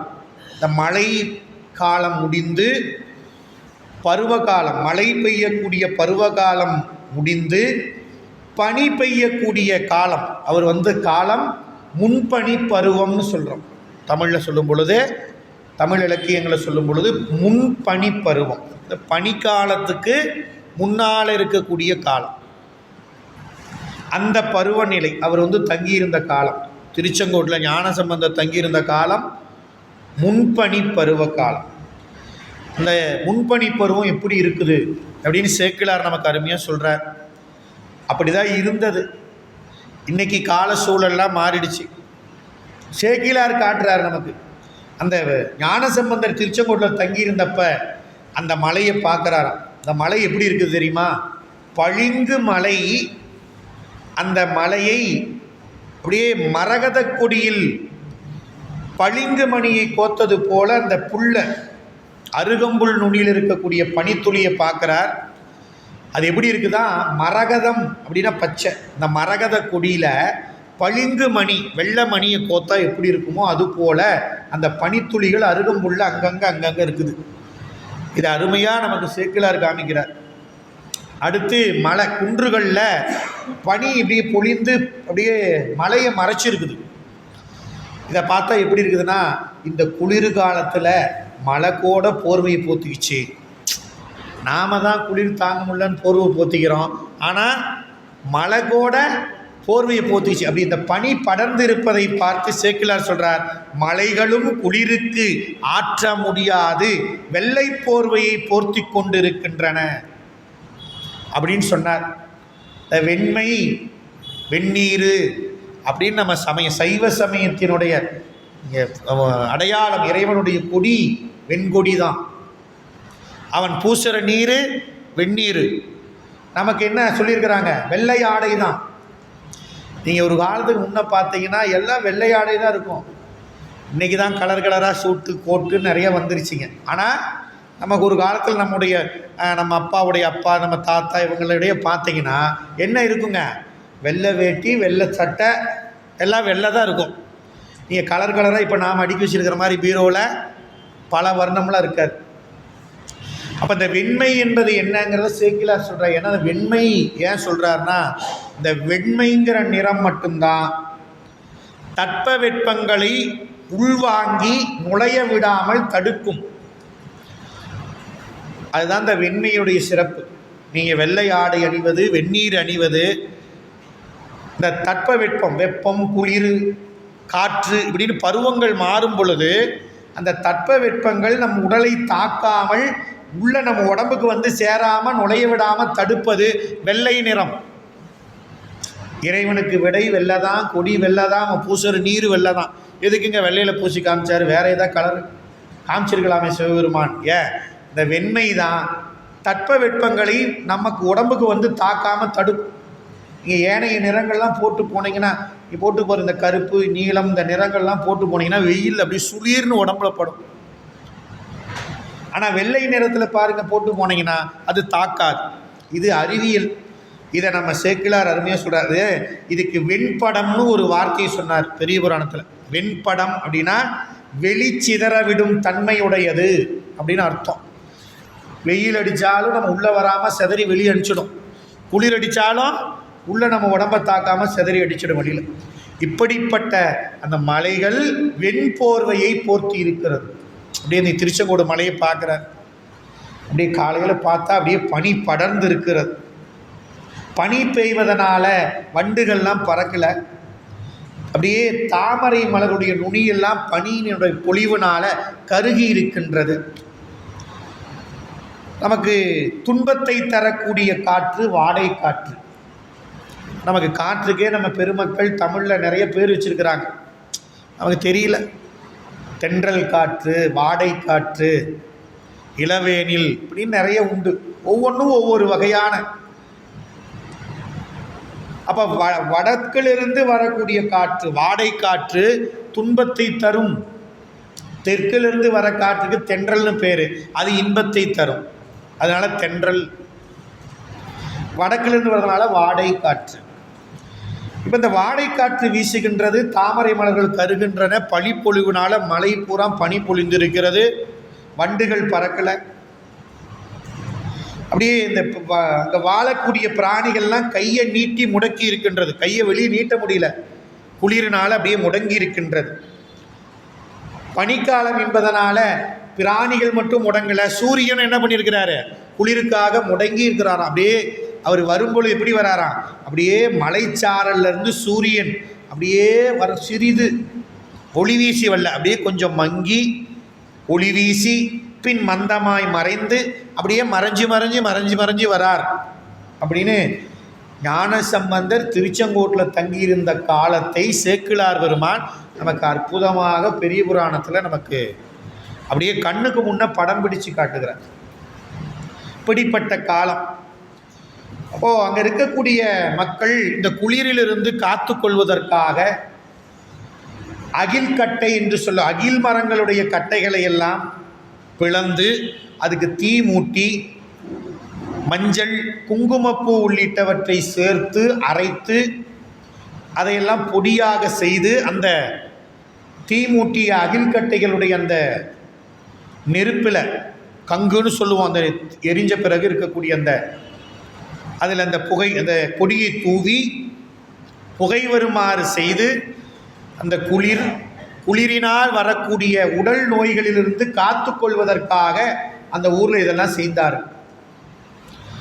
இதெல்லாம் இன்றைக்கி நாம் ஒவ்வொன்றுக்கும் என்ன நினைக்கிறோம்? ஏதோ ஒன்றா உடனடியாக மருத்துவமனையில் மருந்து, மாத்திரை, மருத்துவர். ஆனால் நம்ம முன்னோர்கள் எப்படி வாழ்ந்திருக்கிறாங்க அப்படின்னா, தங்களுக்கு தாங்கள் வாழக்கூடிய பகுதியில் என்ன கிடைக்கின்றதோ அதை வைத்து தனக்கு நோய் வராமல் காத்து கொள்வதற்காக காத்து வாழ்ந்தார்கள். இன்றைக்கி தான் நம்ம வருமுன் காப்போம் அப்படிங்கிறோம். இதெல்லாம் நம்ம பெரியவங்க அன்னைக்கே வருமுன்னால் தங்களை காத்து நீண்ட நெடுநாள் வாழ்ந்து காட்டியிருக்கிறார். இப்போ மக்கள் எல்லாம் இப்படி அகில் புகை ஊட்டி அதில். அப்போ ஞானசம்பந்த பெருமான் அடியார்களோட பல நாள் தங்கி இருந்தார். ஒரு நாள் 2 நாள் இல்லை, பல நாட்கள் தங்கி இருந்தார். ஏன்னா ஒவ்வொரு தளத்துக்கும் போயிட்டு வரார். போயிட்டு அப்படியே போயிட்டு வந்து இங்கே தங்கியிருந்துட்டு மறுபடியும் அடுத்த தளத்துக்கு போயிட்டு வரார். இப்போ பல நாட்கள் தங்கி இருந்திருக்கிறார் ஞானசம்பந்தர் திருச்செங்கோட்டில். இப்படி அடியார்களோடு தங்கியிருந்தார். இப்போ அடியார்களுக்கு அந்த குளிர் என்னாச்சு? கொஞ்சம் கொஞ்சமாக அந்த குளிர் அங்கே இருக்கக்கூடிய மக்களை வாட்டியது. அடியார்களை வாட்டுதுன்னு சொல்ல சேக்கிழார், அடியார்கள் நடுங்குவதற்கு ஏதுவாகிய குளிர் முன்னே காணும் சுரநோய் வந்து அடறுவது போல. இப்போ அடியவர்களை கொடுமை செய்யக்கூடியது இந்த குளிர் ஒன்றும் பண்ண முடியாது. அடியார்களை துன்புறுத்துவதற்கு இந்த குளிருக்கு வலிமை இல்லை. ஆனால் இந்த குளிருடைய தன்மை என்னன்னு சொல்கிறப்போ, இந்த குளிர் காற்று அடுத்தது சுரத்தை உண்டு பண்ணும். சுரநோய், ஜுரம் அப்படிம்போம், காய்ச்சல். அப்படிப்பட்ட சுரநோயை கொடுக்கக்கூடிய வலிமையுடைய குளிர்காற்று அடியார்கள் நடுங்குவதற்கு ஏதுவாக அமைந்த காற்று, ஏனையவர்களுக்கு சுரநோயை கொடுக்கக்கூடிய வலிமையுடைய காற்று. அந்த காற்று வீசக்கூடிய குளிருக்கு முன்னான காலத்தில் காற்று பனிக்காற்று அடிக்குது. இந்த பனிக்காற்று என்ன பண்ணும் அப்படின்னா, நம்ம உடம்பில் இந்த வெப்பத்தை இந்த மாறுபட செய்து சுரத்தை உண்டு பண்ணும். ஜுரம் வரும். அதுக்கு பேர் தான் மலைச்சுரம்னு சொல்லுவாங்க தமிழில். இன்றைக்கி நாம் தெரிஞ்சுக்கணும் மலேரியா. அந்த நோய்க்கு பேர் தான் மலேரியான்னு சொல்லுவோம். மலேரியானா ஒன்றும் இல்லைங்க, மலைச்சுரம். மலைப்பகுதியில், மலையை அடுத்து இருக்கக்கூடிய பகுதிகளில் வாழக்கூடியவர்களுக்கு அந்த முன்பனி காலத்தில் வாடை காற்றின் காரணமாக உடம்புக்கு ஏற்படக்கூடிய நோய்க்கு பேர் தான் மலேரியா. இது பெரிய புராணத்தில் சேக்கிழார் சொல்கிறார். சரி, இது இயல்பு. இங்கே மலை இருக்குது, மலை அடிவாரத்தில் இருந்தோம்னா அந்த வாடை காற்றினால மலேரியா வரும். இது இயல்பு. யாராலையும் தடுக்க முடியுமா? முடியாது. பருவகாலங்கிறது மாறும். அந்த பருவத்துக்குரிய வகையில் அந்த காற்றும் தட்பவெப்பங்களும் மாறும். கிளைமேட் ஒத்துக்கலைங்க அப்படிங்கிற நாம என்ன சொல்கிறோம்? திடீர்னு மழை பெஞ்சுதுங்க, வெயில் அடிச்சுதுங்க, எனக்கு கிளைமேட் ஒத்துக்கலைங்க, உடம்பு கெட்டுடுச்சு. அப்போ அந்த கிளைமேட் என்ன பண்ண முடியும்? கிளைமேட்லாம் ஒன்றுமே பண்ண முடியாது. காலத்தை போய் நம்ம பருவத்தை எதை மாற்ற முடியுமா? முடியவே முடியாது. நாம் என்ன பண்ணணும்? நம்மளை நாம் தற்காத்துக்கணும். இதை தான் நம்ம சமயம் சொல்லுது. அப்போ நிலத்தின் இயற்கை அமைப்பினால் வரக்கூடிய துன்பம் இது. துன்பம் ஒரு வகையில் எப்படி வரும், இன்னொரு வகையில் எப்படி வரும்? ஒரு வகை, நாம் சேர்த்து வச்ச வினையினால் நமக்கு துன்பம் வரும். நான் செஞ்ச நல்வினையினால் இன்பம் வரும். நான் தீவினை செய்து பாவத்தை சேர்த்திருந்தால் துன்பம் எனக்கு வரும். நல்வினை செய்து புண்ணியத்தை சேர்த்திருந்தால் இன்பம் எனக்கு வரும். இன்பம் அனுபவிக்கிறேன், துன்பம் அனுபவிக்கிறேன். இது அப்படி இல்லைங்க. இது இயற்கை நிலத்தின் அமைப்பினால் வரக்கூடிய துன்பம், வினையினால் வரக்கூடிய துன்பம் இல்லை. அதனால் அடியார்கள்லாம், சாமி குளிர்காலம் வந்துருச்சு, இங்கே வேறு அக்கம் பக்கம்லாம் எல்லாம் வந்து என்ன சொல்கிறாங்க, இங்கே குளிர் காற்று இந்த காலத்தில் இப்படி போய் வந்துட்டீங்களே, மலேரியா வர்ற நேரமாச்சே இப்போ வந்துட்டீங்களே அப்படிங்கிறாங்க. நம்ம சொல்லுவாங்கள்ல, இப்போல்லாம் கொஞ்சம் ஜாக்கிரதையாக இருக்கணும், இப்போ அந்த காய்ச்சல் வரும், இந்த காய்ச்சல் வருதுங்க, தண்ணியை சுட வச்சு குடிங்க, அதை பண்ணுங்க, இதை பண்ணுங்க அப்படின்னு சொல்கிறாங்களே. எதுக்கு? அரசாங்கம் அறிவுறுத்துது, நோய் வராமல் தடுத்துக்கிறது. நம்மளை தாக்காமல் நம்ம முன்னெச்சரிக்கையாக நம்மளை காப்பாற்றிக்கிறதுக்கு அரசாங்கம் பல அறிவிப்புகளை கொடுக்குது. இப்போ அந்த தளத்தில் அடியார்கள் ஞானசம்பந்தரோட தங்கியிருந்தாங்க. அங்கே இருக்கிற மக்கள்லாம் இப்போ மலைச்சுரம் வரக்கூடிய பருவகாலம் அப்படின்னு சொல்கிறாங்க. ஞானசம்பந்தர் அடியார்கள் சொல்கிறாங்க, இந்த மாதிரி சொல்கிறாங்க. இப்போ அவர் சொன்னார், இது நிலத்தினுடைய இயற்கை அமைப்பினால் வரக்கூடிய துன்பம், வினையினால் வர்றதை நம்ம அனுபவிச்சு தான் ஆகணும். இது நில அமைப்பினால் வருது, ஒன்றும் கவலைப்பட வேணாம். நம்மை இந்த குளிர் சுரம், மலைச்சுரம் நம்மளை வந்து தாக்காது, நம்மை நன்னாது, பயப்பட வேண்டாம் அப்படின்னு சொன்னார். அப்புறம் அடுத்தது அடியார்களுக்கு சொல்லியாச்சு, அங்கே வாழ்பவர்கள் அந்த குளிர் சுரத்தினால் வருந்து இருக்கிறார். அடியவர்களை பொருந்தாதுன்னு சொல்லிட்டாரு. ஆனால் தன்னை வரவேற்றது திருச்செங்கோட்டில் வாழ்ந்த வாழ்பவர்களும் அடியார்களும் வரவேற்றார்கள். அடியார்களை குளிர்ச்சுரம் பொருந்தாது, ஆனால் வாழ்பவர்களை பொருந்தது. ஏன்? அந்த நிலத்தில் வாழ்பவர்கள் இந்த நிலத்தின் இயற்கையினால் வரக்கூடிய மலைச்சுரம் அவர்களை தாக்குது. அவர்கள் அந்த நோயினால் வருந்தி இருக்கிறார்கள். எல்லாருக்கும் குளிர்ச்சுரம், மலேரியா. இப்போ ஞானசம்பந்தர்கிட்ட அடியார்கள் விண்ணப்பிக்கிறாங்க, சாமி இந்த மாதிரி மக்கள் எல்லாம் நாம் இங்கே வந்து தங்கியிருக்கிற இந்த காலத்தில் இங்கே இருக்கிற மக்கள் எல்லாம் குளிர்ச்சுரத்தினால் துன்பப்பட்டு கொண்டிருக்கிறார்கள். ஞானசம்பந்தர் என்ன சொல்லியிருக்கலாம்? அது இயற்கையாக வர்றதுங்க, நாம் என்ன பண்ண முடியும்? இது இந்த நிலத்தினுடைய அமைப்பு. மலை அடிவாரத்தில் இருக்கிறாங்க, இங்கே வாடை காற்று அடிக்கும், பனி பெஞ்சால் சளி பிடிக்கும், காய்ச்சல் வரும், எல்லாம் தான் பண்ணோம் அப்படின்னு கடந்து போயிட்டார். ஆனால் இல்லை, அப்படியா சரி அப்படின்னு சொல்லிட்டு தான் தங்கி இருந்த இடத்திலிருந்து இறைவன்கிட்ட ஒரு விண்ணப்பம் வைக்கிறார். விண்ணப்பம் இல்லை, இறைவனை நினைந்து ஆணையிட்டு பாடுகின்றார் ஒரு பதிகம். இதுதான் ஞானசம்பந்த பெருமான் ஆணையிட்டு பதிகம் பாடிய பதிகங்களில் இது ஒரு பதிகமாக நமக்கு அமைந்திருப்பது. தீண்டப்பெறா திருநீலகண்டம், திருநீலகண்டத்தின் மீது ஆணை, செய்வினை வந்து எமை தீண்டப்பெறா, தீவினை வந்து எமை தீண்டப்பெறா, தொல்வினை வந்து எமை தீண்டப்பெறா, திருநீலகண்டம் திருநீலகண்டம். இந்த பதிகம் முழுக்க ஒவ்வொரு பாட்டிலையும் நிறைவில் திருநீலகண்டம் திருநீலகண்டம் அப்படின்னு நிறைவு செய்கின்றார். அதனால் இந்த பதிகத்துக்கு திருநீலகண்ட பதிகம். அவ்வினைக்கு இவ்வினையாம் என்று சொல்லும் அப்படின்னு தொடங்குறார். இதுதான் திருச்செங்கோட்டில் ஞானசம்பந்தர் நிகழ்த்தி, ஞானசம்பந்த பெருந்தகை நிகழ்த்திய அற்புதம். இது என்னங்க அற்புதம்? இந்த பதிகத்தை பாடி முடித்தார். இந்த பதிகத்தில் என்ன சொல்கிறார்? இந்த இதில் இந்த பதிகத்தில் ஒரு பாடல் கிடைக்கல, 10 பாடல். அவ்வினைக்கு இவ்வினையாம் என்று சொல்லும் அகுது அறிவீர். இந்த நில இயற்கையினால் வரக்கூடிய துன்பத்தையே தாங்க முடியலங்கிறீங்களே,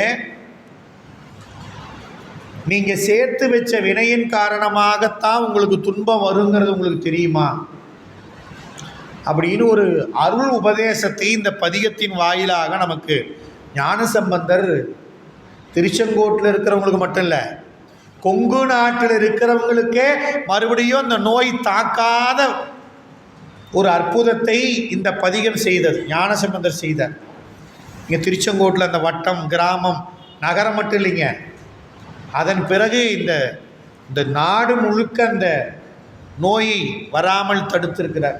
இங்கே நினச்சி பாருங்கள், இயற்கை சூழலினால் வரக்கூடிய நோயை தடுத்து நிறுத்தியது நம்முடைய தமிழ் வேதமாகிய திருமுறை. தடுத்தவர் நம்முடைய ஞானசம்பந்த பெருமான். நினச்சி பாருங்கள், அப்படிப்பட்ட அற்புதத்தை இந்த பதிகம் செய்தது. நீங்கள் அவ்வினைக்கு இவ்வினையாம் அப்படின்னு தொடங்குகிற பதிகம் இன்றைக்கும் நமக்கு உடம்புல சுரம், காய்ச்சல், உடற்பிணி வந்தால் இந்த பதிகத்தை, முழு பதிகத்தையும், அத்தனை பாட்டையும் நீங்கள் அந்த எல்லா பாட்டையும் பாடி திருநீறு பூசினால் நம்முடைய உடல் நோயானது தீரும். சில இடர்பாடுகள்லாம் நம்ம உலகத்தில் ஏற்பட்ட காலத்தில் நம்ம அடியவர்களெல்லாம் இப்பதிகத்தை தான் நாள்தோறும் விண்ணப்பம் பண்ணாங்க. எல்லா உயிர்களுக்கும் இந்த பிணி போகணும். இதில் என்ன சொல்கிறார் ஞானசம்பந்த பெருமான்? அவ்வினைக்கு இவ்வினையாம் என்று சொல்லும் அகுது அறிவீர். உங்களுக்கு தெரியுமா? என்ன சாமி அவ்வினைக்கு இவ்வினை அப்படின்னு சொல்கிறாங்களே, அது உங்களுக்கு தெரியுமாங்கிறார். வினை, அவ்வினை இவ்வினை அப்படின்னார். வினைனா செயல், அந்த செயலுக்கு இந்த செயல். எந்த செயலுக்கு? நான் முன்ன சேர்த்து வச்ச, நான் முன்ன செஞ்ச செயலினால் எனக்கு சேர்ந்த, நான் சேர்த்து வைத்த நல்வினையும் தீவினையும் என்னுடைய கணக்கில் போய் புண்ணியமாகவும் பாவமாகவும் இருந்து அதை நான் அனுபவித்து கழிப்பதற்காக மீண்டும் எனக்கு இன்பமாகவும் துன்பமாகவும் வந்து சேருகிறது. இதுதான் வினை கோட்பாடு. ஃபார்முலான்னு சொல்கிறோமே, ப்ராசஸ், என்ன வேணாலும் வச்சுக்கலாம். இது அருமையாக இந்த ஒரு வரியில் சொல்லிட்டார் ஞானசம்பந்தர். இங்கே சைவ சித்தாந்தம் சொல்லக்கூடிய வினை கோட்பாட்டை 14 சாத்திர நூல்களை படித்து நாம் தெரிந்து கொள்ள வேண்டிய வினை கோட்பாட்டை 2 வார்த்தை, அவ்வினைக்கு இவ்வினையாம். இன்னைக்கு நான் அனுபவிக்கக்கூடிய இன்பத்துக்கும் துன்பத்துக்கும் காரணம் நானே. நான் இன்னைக்கு இன்பம் அனுபவிக்கிறேன்னா நான் முற்பிறவியில் நான் சேர்த்த நல்வினை. இன்னைக்கு நான் துன்பத்தை அனுபவிக்கிறேன்னா நான் முற்பிறவியில் நான் சேர்த்து வச்ச தீவினை. இதை அறிவீர் அப்படின்னார். இதை முதல்ல நல்லா தெரிஞ்சுக்கோங்க. அறிவீர், இதை உணர்ந்தா போதுங்க. அப்போது ஒவ்வொரு இன்பமானாலும் துன்பமானாலும் நான் சேர்த்து வச்ச என்னுடைய வினையினால் எனக்கு வந்து சேர்வது. இதுதான் நம்ம சைவ சமயத்தில் சாத்திர நூல்களில் திருமுறைகளில் எல்லாரும் இதை தான் சொல்லியிருக்கிறாங்க. அபிராமி பட்டர் சொல்லியிருக்கிறார், அருணகிரிநாதர் சொல்லியிருக்கிறார், எல்லா பெருமக்களும் இதான் சொல்லியிருக்கிறாங்க. வினையினாவே பயந்தாங்க. இந்த வினையை சேர்க்கக்கூடாது, இந்த வினையை தீர்த்து கழிப்பதற்காக வந்திருக்கிறோம். இங்கே வந்து மறுபடியும் வினையை சேர்த்தோம்னா மறுபடியும் பிறவி தான் வரும். வள்ளுவர் சொல்கிறார், வேண்டுங்கால் வேண்டும் பிறவாமை. பிறவாமையை கேளுங்க சாமிகிட்ட. வேறு ஏதாவது கேட்டீங்கன்னா நீங்கள் கேட்காமையே பிறவி வந்துடும் அப்படின்னு வள்ளுவர் சொல்கிறார். நம்ம பெருமக்கள்லாம் அதான் கேட்டாங்க. காரைக்கால் அம்மையார் வந்து 2ஆம் நூற்றாண்டில் வாழ்ந்தவர். எம்பிராட்டி காரைக்கால் அம்மையார் பதிக பெருவழு காட்டியவர் அம்மா. 2ஆம் நூற்றாண்டுனா 200வது வருஷம். அப்போ வந்து இறைவனுக்கு பதிகத்தை 10 பாட்டை பாடினவர் அம்மா தான். முதல்ல பதிகத்தை பாடினார்கள். அவங்க சாமிகிட்ட என்ன கேட்குறாங்க? இரவாத இன்பன்பு வேண்டிப்பின் வேண்டுகின்றார் பிறவாமை வேண்டும். இதுதான் பெருமக்கள் நமக்கு கேட்டிருக்கிறாங்க. அதை நாம் இதை உணர்றப்ப தான் நமக்கு அந்த எண்ணம் வரும். அதுக்குள்ளே நாம் நேராக போய் சாமிகிட்ட, சாமி எனக்கு பிறவாமை வேண்டும் நான் கேட்போம்? கண்டிப்பாக கேட்க மாட்டோம்.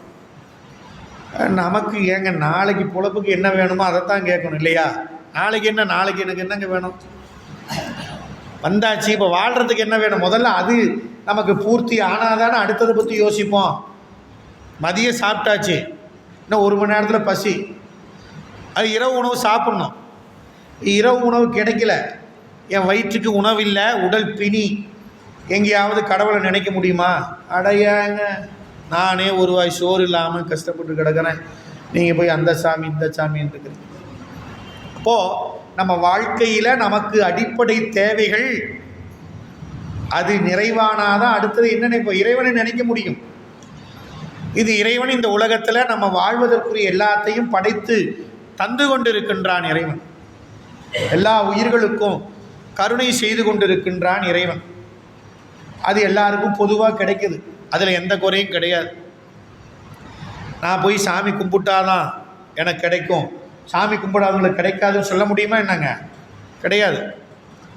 கடவுள் உண்டுங்கிறவங்களுக்கு தான் சாமி கருணை செய்கிறாரு, கடவுள் இல்லைங்கிறவங்களுக்கெல்லாம் கருணை செய்யலையா என்ன? அப்படிலாம் இல்லை. எல்லாருக்கும் காற்று, நீர், நிலம், நெருப்பு, ஆகாயம் எல்லாத்துக்கும் தான் இருக்குது. எல்லாருக்கும் தான் ஆகாயம், எல்லாருக்கும் தான் நீர், எல்லாத்துக்கும் தான் நெருப்பு, எல்லாத்துக்கும் தான் காற்று. நீங்கள் உண்டுன்னு சொன்னாலும் சரி, இல்லைன்னு சொன்னாலும் சரி, இறைவன் தந்து கொண்டே இருக்கிறான். அப்படி எல்லாருக்கும் எல்லாவற்றையும் இறைவன் தந்து கொண்டு இருக்கின்றான். அப்படி தரக்கூடிய இறைவனுக்கு என்ன நாம் செய்யணும்? அவன் செய்கிற அந்த கருணைக்கு நாம் என்ன நன்றி கடன், நன்றியாக என்ன செய்யணும்? நமக்குரிய இன்ப துன்பத்தை நுகர்ந்து கொண்டிருக்கும் பொழுது, இன்பத்தை நுகரும் பொழுது என்ன நினைக்கிறோம்? ரொம்ப மகிழ்ச்சி. அதுக்கு காரணத்தை காரணமாக எதை காட்டுறோம்? நான் தாங்க, என்னுடைய இன்பத்துக்கு காரணம் நான் அப்படி நிற்கிறோம். எனக்கு இன்பத்துக்காக கொடுக்கப்பட்ட பொருளை என்னதுன்னு நினைக்கிறேன் இல்லையா? இப்போ இந்த உடம்பு இறைவன் கொடுத்த பொருள், உலகமும் அவன் கொடுத்தது தான். என்னுடைய அறிவில் நான் என்ன நினைக்கிறேன், இது என் உடம்பு, என் வீடு, என் ஊர், என் உலகம் அப்படின்னு நீங்கள் அறிவில் நல்ல ஆராய்ந்து பார்த்தா இது என் உடம்பா? நான் சொல்கிறதையே கேட்க மாட்டேங்குது. என் உடம்பு இருக்குது, இந்த உலகம் இருக்குது, எல்லாமே இருக்குது. ஒரு 10 மணி 10:30 மணி 11 மணி ஆக என்ன ஆகிடுது? இல்லை நான் தூங்காமல் இருக்கிறேன் 1 மணி நேரம் 2 மணி நேரம் இருக்கலாம், சரிங்க, ஒரு நாள் இருக்கலாம், 12 மணி நேரம் நான் இருக்கிறேங்க. அதுக்கப்புறம் அடுத்த நாள் இருக்க முடியுமா அப்படின்னா முடியாது. நம்மளையே அறியாமல் என் உடம்பு தான் நான் 3 நாளைக்கு தூங்காமல் இருக்கிறேன்னா என் பேச்சை கேட்குதா அப்படின்னா கேட்காது. அது அப்படியே அதனுடைய சோர்வு. 12 மணி நேரம் உடம்பு உழைக்குது அப்படின்னா அடுத்த ஒரு 12 மணி நேரத்துக்கு அந்த உடம்புக்கு ஓய்வு கொடுக்குறான் இறைவன். அதுதான் தூக்கம். நினச்சி பாருங்க, எத்தனை கருணை செய்கிறான். இந்த உடம்பு அடுத்த நாள் வேலை செய்யணும்னா குறைஞ்சபட்சம் இத்தனை மணி நேரம் ஓய்வு எடுத்தாதானே அடுத்த நாள் இவன் வேலை செய்ய முடியும்னு நினச்சி சிவபெருமான் என்ன பண்ணுறாரு, ஒரு ஓய்வை கொடுக்குறாரு. நீங்கள் அந்த ஓய்வு இல்லைன்னா அடுத்த நாள் வேலை, இந்த உடம்பை கொண்டு எதையும் செய்ய முடியாது. சரி, 3 வேளை உணவு. இந்த உடம்புக்கு ஓய்வு, இந்த உடம்புக்கு ஆற்றல் வேணும்னா உணவு வேணும், காற்று வேணும், நீர் வேணும், நெருப்பு வேணும். தாதுப்புன்னு சொல்கிறோம், தாதுக்கள். 6 சுவை 6 விதமான தாதுக்களை நம்ம உடம்புக்கு தருது. அதனால நம்ம விருந்தோம்பல் சொல்லப்போ 6 சுவை அப்படின்னு தான் சொன்னாங்க. 8 9 7 இல்லை, அறுசுவை உணவு. அதில் இனிப்பு, புளிப்பு, உவர்ப்பு, கார்ப்பு, கசப்பு, துவர்ப்பு எல்லாம் உண்டு. இதெல்லாம் என்ன பண்ணுது, நம்ம உடம்புக்கு தேவையான தாதுப்புக்களை உடம்புக்குள்ளே உற்பத்தி பண்ணி தருது. நீங்கள் இப்படி கணக்கு போட்டு பார்த்தீங்கன்னா எத்தனை இறைவன் கொடுத்துருக்குறான். நாம் போய் அவன்லாம் தள்ளைங்கெல்லாம் சொல்லவே முடியாது, இத்தனையும் கொடுத்துருக்குறான். நாமெல்லாம் இதை கொண்டு வர முடியுமா? இன்றைக்கி போய் ஒரு காய் வாங்குகிறோம், கீரை வாங்குகிறோம், சமைச்சு சாப்பிட்றோம். அந்த கீரையை நாமளா என்னால் முடியுங்க, நானே கீரையை கொண்டு வரேன் பாருங்க அப்படின்னு நாம் நினச்சி ஏதாவது ஒரு கீரையை காய்கறியை உற்பத்தி பண்ணி காமிக்க முடியுமா? உற்பத்தி பண்ணத்துக்கு உழைக்கலாமே தவிர உற்பத்தி பண்ண முடியாது. விவசாயி உற்பத்தி பண்ணுறாருங்க, கரெக்டு, அவருடைய உழைப்பு உண்டு, சரி. ஆனால் அவர் உற்பத்தி பண்ணுறாரு, மண் வேணும், நீர் வேணும் இல்லைங்களா? அந்த நீர் முறையாக அந்த வேர் இழுத்து அந்த செடியை வளரணும். அது வளர்கிற காலத்தில் தேவையான நேரத்தில் தான் மழை இருக்கணும், தேவையில்லாத நேரத்தில் மழை பெஞ்சுதுன்னா போச்சு. இத்தனை இடர்பாடு இருக்குது. இத்தனையும் மீறி நமக்கு அந்த நெல், காய், கறி, கீரை எல்லாம் கிடைக்குதுன்னா இதுக்கு என்ன காரணம்? இறைவன் கருணை தான் காரணம். இப்படி ஒவ்வொன்றிலையும் இறைவன் கருணை இருக்குது. நீங்கள் அவனை கடவுள் இருக்குதுன்னு சொல்லுங்கள், இல்லைன்னு சொல்லுங்கள், அதெல்லாம் அப்புறம். ஆனால் ஒவ்வொன்றிலும் அவன் கருணை கலந்து இருக்கின்றது. அவன் தான் கருணை செய்கிறான். அதனால் நம்ம தேவைக்கு இறைவன் நமக்கு செஞ்சுக்கிட்டே இருக்கிறான். அவனுக்கு நாம் என்ன செய்கிறோம்? நாம் சேர்த்த வினை எனக்கு இன்ப துன்பமாக வருது, இதை நாம் உணரணும்னு முதல்ல உணருங்க. சரிங்க சாமி, உணர்ந்தாச்சு, நான் சேர்த்த வினை தான் எனக்கு இன்ப துன்பமாக வருது. அதை உணர்ந்த பிறகு உய்வினை நாடாதிருப்பது உந்தமக்கு ஊனமன்றே. இந்த உலகுக்கு வந்த நாம் வாழ்கிறோம். இதை எப்போ உணர்வோம் அப்படின்னா எடுத்த உடனே உணர முடியாது. பிறந்த உடனே ஆமாம் என் வினையினால தான் எனக்கு இது வருது அப்படின்லாம் உணர்ந்துட முடியுமா? பிறந்து படித்து வளர்ந்து பெற்றோர்களாக வளர்த்து ஆளாக்கி பள்ளி படிப்பு, கல்லூரி படிப்பு, வேலைக்கெல்லாம் போய் அப்புறம் திருமணம் பண்ணி அப்புறம் நாம் குழந்தைகளை பெற்று நாம் வளர்த்து ஆளாக்கி இப்படிலாம் வளர்ந்து வர ஒரு நாளைக்கு அப்போ தான் நமக்கு தெரியும். பக்குவம் வரக்கூடிய காலத்தில் தான் அடடா. அப்புறம் அது முன்னே நமக்கு தெரியாது. அவ்வினைக்கு இவ்வினையாம் என்று தெரியாது. அதுக்கு இன்பம் வர்றப்ப நான் என்ன காரணம் காட்டிக்குவேன், துன்பம் வர்றப்ப என்ன பண்ணுவேன், யாரையாவது காரணம் காட்டுவேன். ஒரு சமயம் கடவுளையே எல்லாம் இந்த சாமி தான் பண்ணுச்சு அப்படின்னு காட்டலாம். இல்லைங்க இவங்களால வந்துச்சு, இவங்களால வந்துச்சு, அவங்களால வந்துச்சு. ஏன் துன்பம் வர்றப்போ என்ன சொல்கிறேன், பிறரால் வந்தது அப்படின்னு நினைக்கிறேன். இன்பம் வர்றப்போ மட்டும் என்ன நினைக்கிறேன், என்னால் தான் எனக்கு இன்பம் வந்துச்சு அப்படின்னு நினைக்கிறேன். இதெல்லாம் கடந்து இப்படி உழன்று கொண்டே இருக்கிறோம். ஆனால் உண்மை என்ன, அவ்வினைக்கு இவ்வினை. அவ்வினைங்கிறது நான் சேர்த்து வச்சது முன்னால், இவ்வினைங்கிறது இப்போ நான் அனுபவிக்கிறது. அதை உணரணும்னு சரி உணர்ந்தாச்சு. உணர்ந்த பிறகும் உய்வினை நாடாதிருப்பது உந்தமக்கு உணம். இது குற்றம் இல்லையா? இறைவன் தான் எல்லா உபகாரத்தையும் செய்கிறான். அவனை நோக்கி வணங்கி வழிபட்டு அவனுக்கு ஆட்பட்டு இருப்பதென்றோ இந்த பிறவியினுடைய நோக்கம் அப்படின்னு உணர்ந்து நாம் இந்த இவ்வினைன்னு சொல்லக்கூடிய துன்பத்திலிருந்து நீங்கணும் இல்லையா? இப்போ முன்னால் சேர்த்தது எதுவும் பண்ண முடியாது.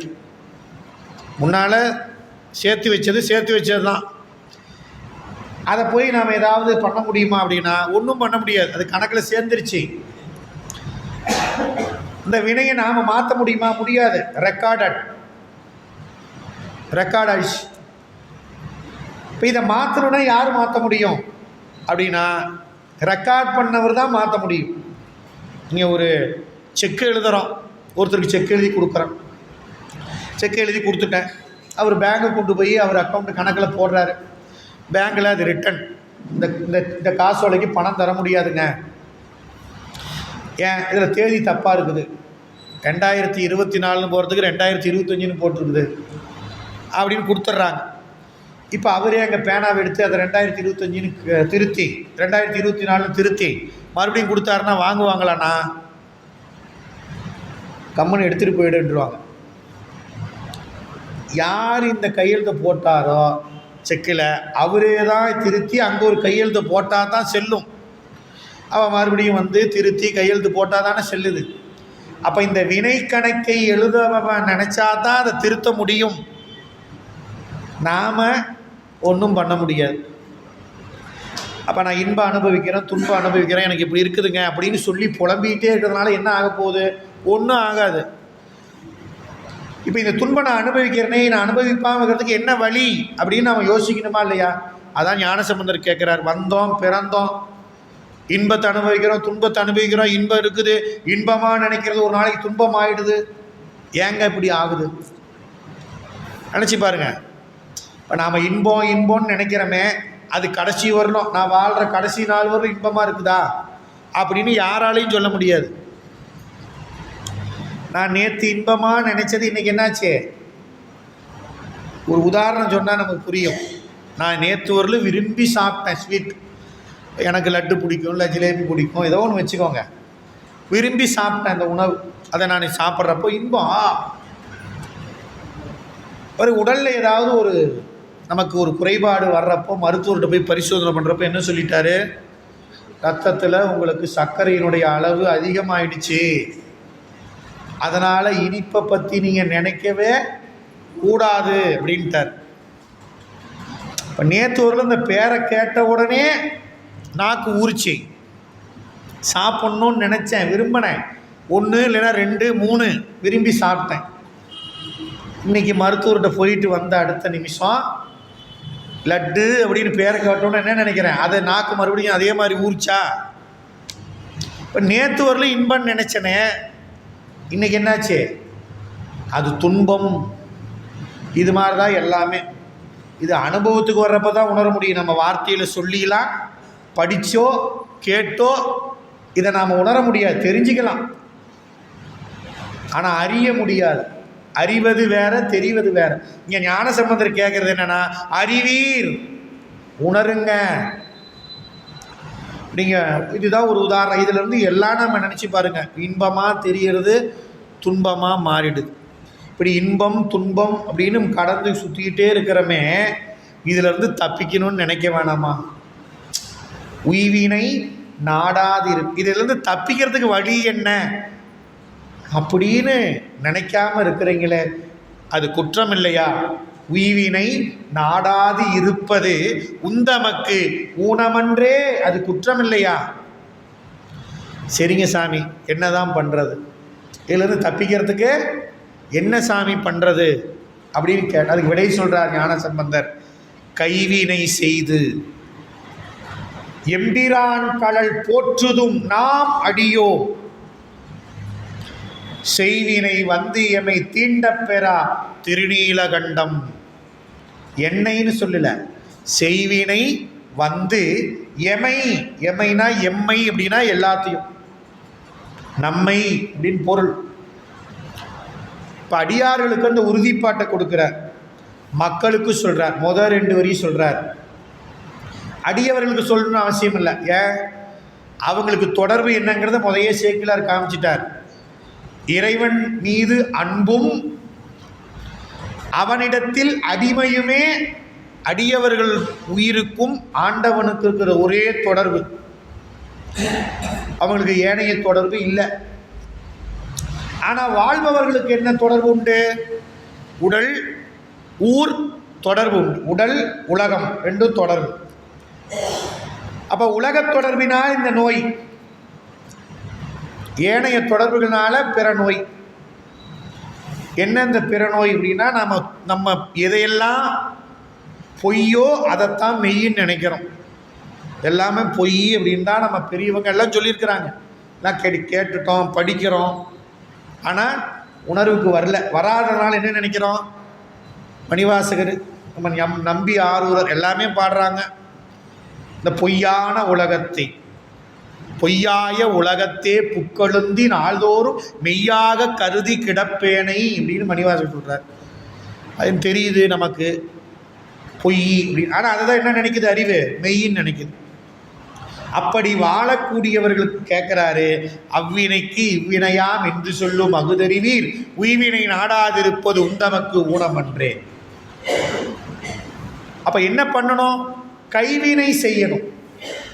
கைவினை செய்து ஒரு செயலை செய்வதற்கு நமக்கு இந்த உடம்பு அவசியம். இந்த கை உடம்புல தான் இருக்குது. இந்த உடம்பை சொல்ல வந்தவர் கையை சொன்னார், கைவினை செய்து.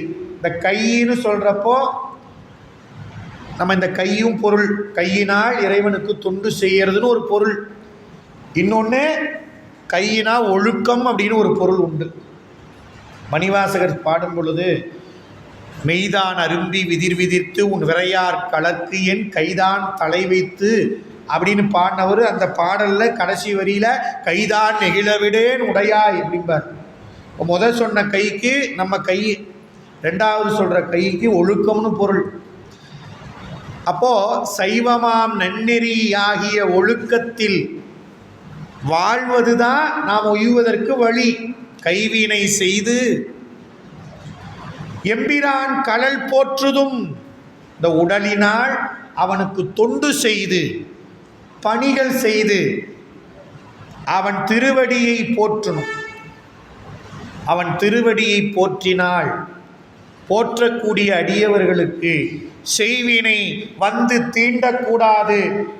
இது இறைவா உன் மீது ஆணை, திருநீலகண்டத்தின் மீது ஆணைன்ட்டார். இது நமக்காக பாடியிருக்கிறார். இதில் எல்லாம் ஒவ்வொரு பாட்டிலையும் சொல்லியிருக்கிறார். நீங்கள் அந்த வீட்டில் போய் இந்த பதிகம் வாய்ப்பு இருந்தால் எடுத்து படித்து பாருங்கள். ஒவ்வொரு பாட்டிலையும் சொல்லியிருக்கிறார். இதில் முதல் பாட்டில் சொன்னது செய்வினைனார். இந்த செய்வினை அப்படின்னா நாம் செய்த வினை, நாம் செய்கிறதும் செய்வினை தான். நம்பொருட்டு பிறர் செய்வதும் செய்வினை. செய்வினைனா 2 அர்த்தம். நாம் செய்யறதுக்கு பேரும் செய்வினை தான், நாம் செஞ்சது. அப்புறம் பிறர் நமக்கு செய்வதும் அதுக்கு பேர் செய்வினை. அப்போது நம்ம ஒரு இன்பத்தையும் துன்பத்தையும் அனுபவிக்கும் பொழுது நம்ம அறிவு என்ன நினைக்குது? பிறரால் எனக்கு துன்பம் வந்ததுன்னு நினைக்குது. இப்போ பிறரால்லாம் வரல, என்னால் தான் வந்துச்சு. அதனால் இந்த வினை கோட்பாட்டை சொல்லி, இந்த வினை என்பது என்ன பண்ணுது அப்படின்னா, மறுபடியும் மறுபடியும் நம்மளை பிறவி குழியில் கொண்டு வந்து தள்ளிக்கிட்டே இருக்குது. வினைப்பிறவி என்கின்ற வேதனையில் அகப்பட்டு அப்படின்னு மணிவாசகர் சொல்றார். அப்போ இந்த வினை என்ன பண்ணுது அப்படின்னா, நிலையான என்னை நான் அப்படிங்கிறது யாரு அப்படின்னா என்னுடைய ஆன்மாவைத்தான் குறிக்கும். என்னுடைய ஆன்மாவிற்கு அழிவில்லை. இறைவன் அழியாதவன். பாசப்பொருள்களும் என்றும் உள்ளது. சைவ சித்தாந்தம் சொல்ற முப்பொருள்: இறைவன், உயிர்கள், தலை என்று சொல்லக்கூடிய உயிர்களை பிறவிக்கு கொண்டு வரக்கூடிய பாசம் என்று சொல்லக்கூடிய ஆணவம், கண்மம்ங்கிற வினை, மாயை அப்படின்னு சொல்லக்கூடியது. இப்போ உயிர் நிலையானது. இந்த நிலைத்தன்மையுடைய ஆன்மா தன்னுடைய தன்மைக்கு ஏற்ப இருக்குதா? இல்லை. அதுதான் ஊனம் அப்படின்ட்டார். இப்போ நான் யார் அப்படின்னா, நான் சிவபெருமான் எப்படி நிலையானவனோ அதுபோல் நான் என்னுடைய ஆன்மாவும் நிலையானது. ஆனால் நிலையான இருக்கிறனா? இல்லை. ஏன் இல்லை அப்படின்னா, நான் என்னுடைய அறிவில் நான் அப்படிங்கிறத எதை நான் நினைக்கிறேன் அப்படின்னா, என்னுடைய உடம்பைத்தான் நான் நினைக்கிறேன். இப்போ எனக்கு உடம்புக்கு வரக்கூடிய துன்பத்தை என்னுடைய துன்பமாக நினைக்கிறேன். இந்த உடம்புக்கு வர இன்பத்தை என்னுடைய இன்பமாக நினைக்கிறேன். அது என்னுடையதா? இல்லை. இந்த உடம்புக்கு வருது எதுக்கு? என்னுடைய ஆன்ம அறிவு பக்குவப்படுவதற்காக நான் சேர்த்து வைத்த வினைகளை இறைவன் இன்ப துன்பமாக ஊட்டி அந்த வினைகளை கழிக்கிறான். அதை கழிச்சாதான் நம்ம அறிவு பக்குவப்படும், அவனை உணரும், அவனை அடைவதற்கு முயலும்.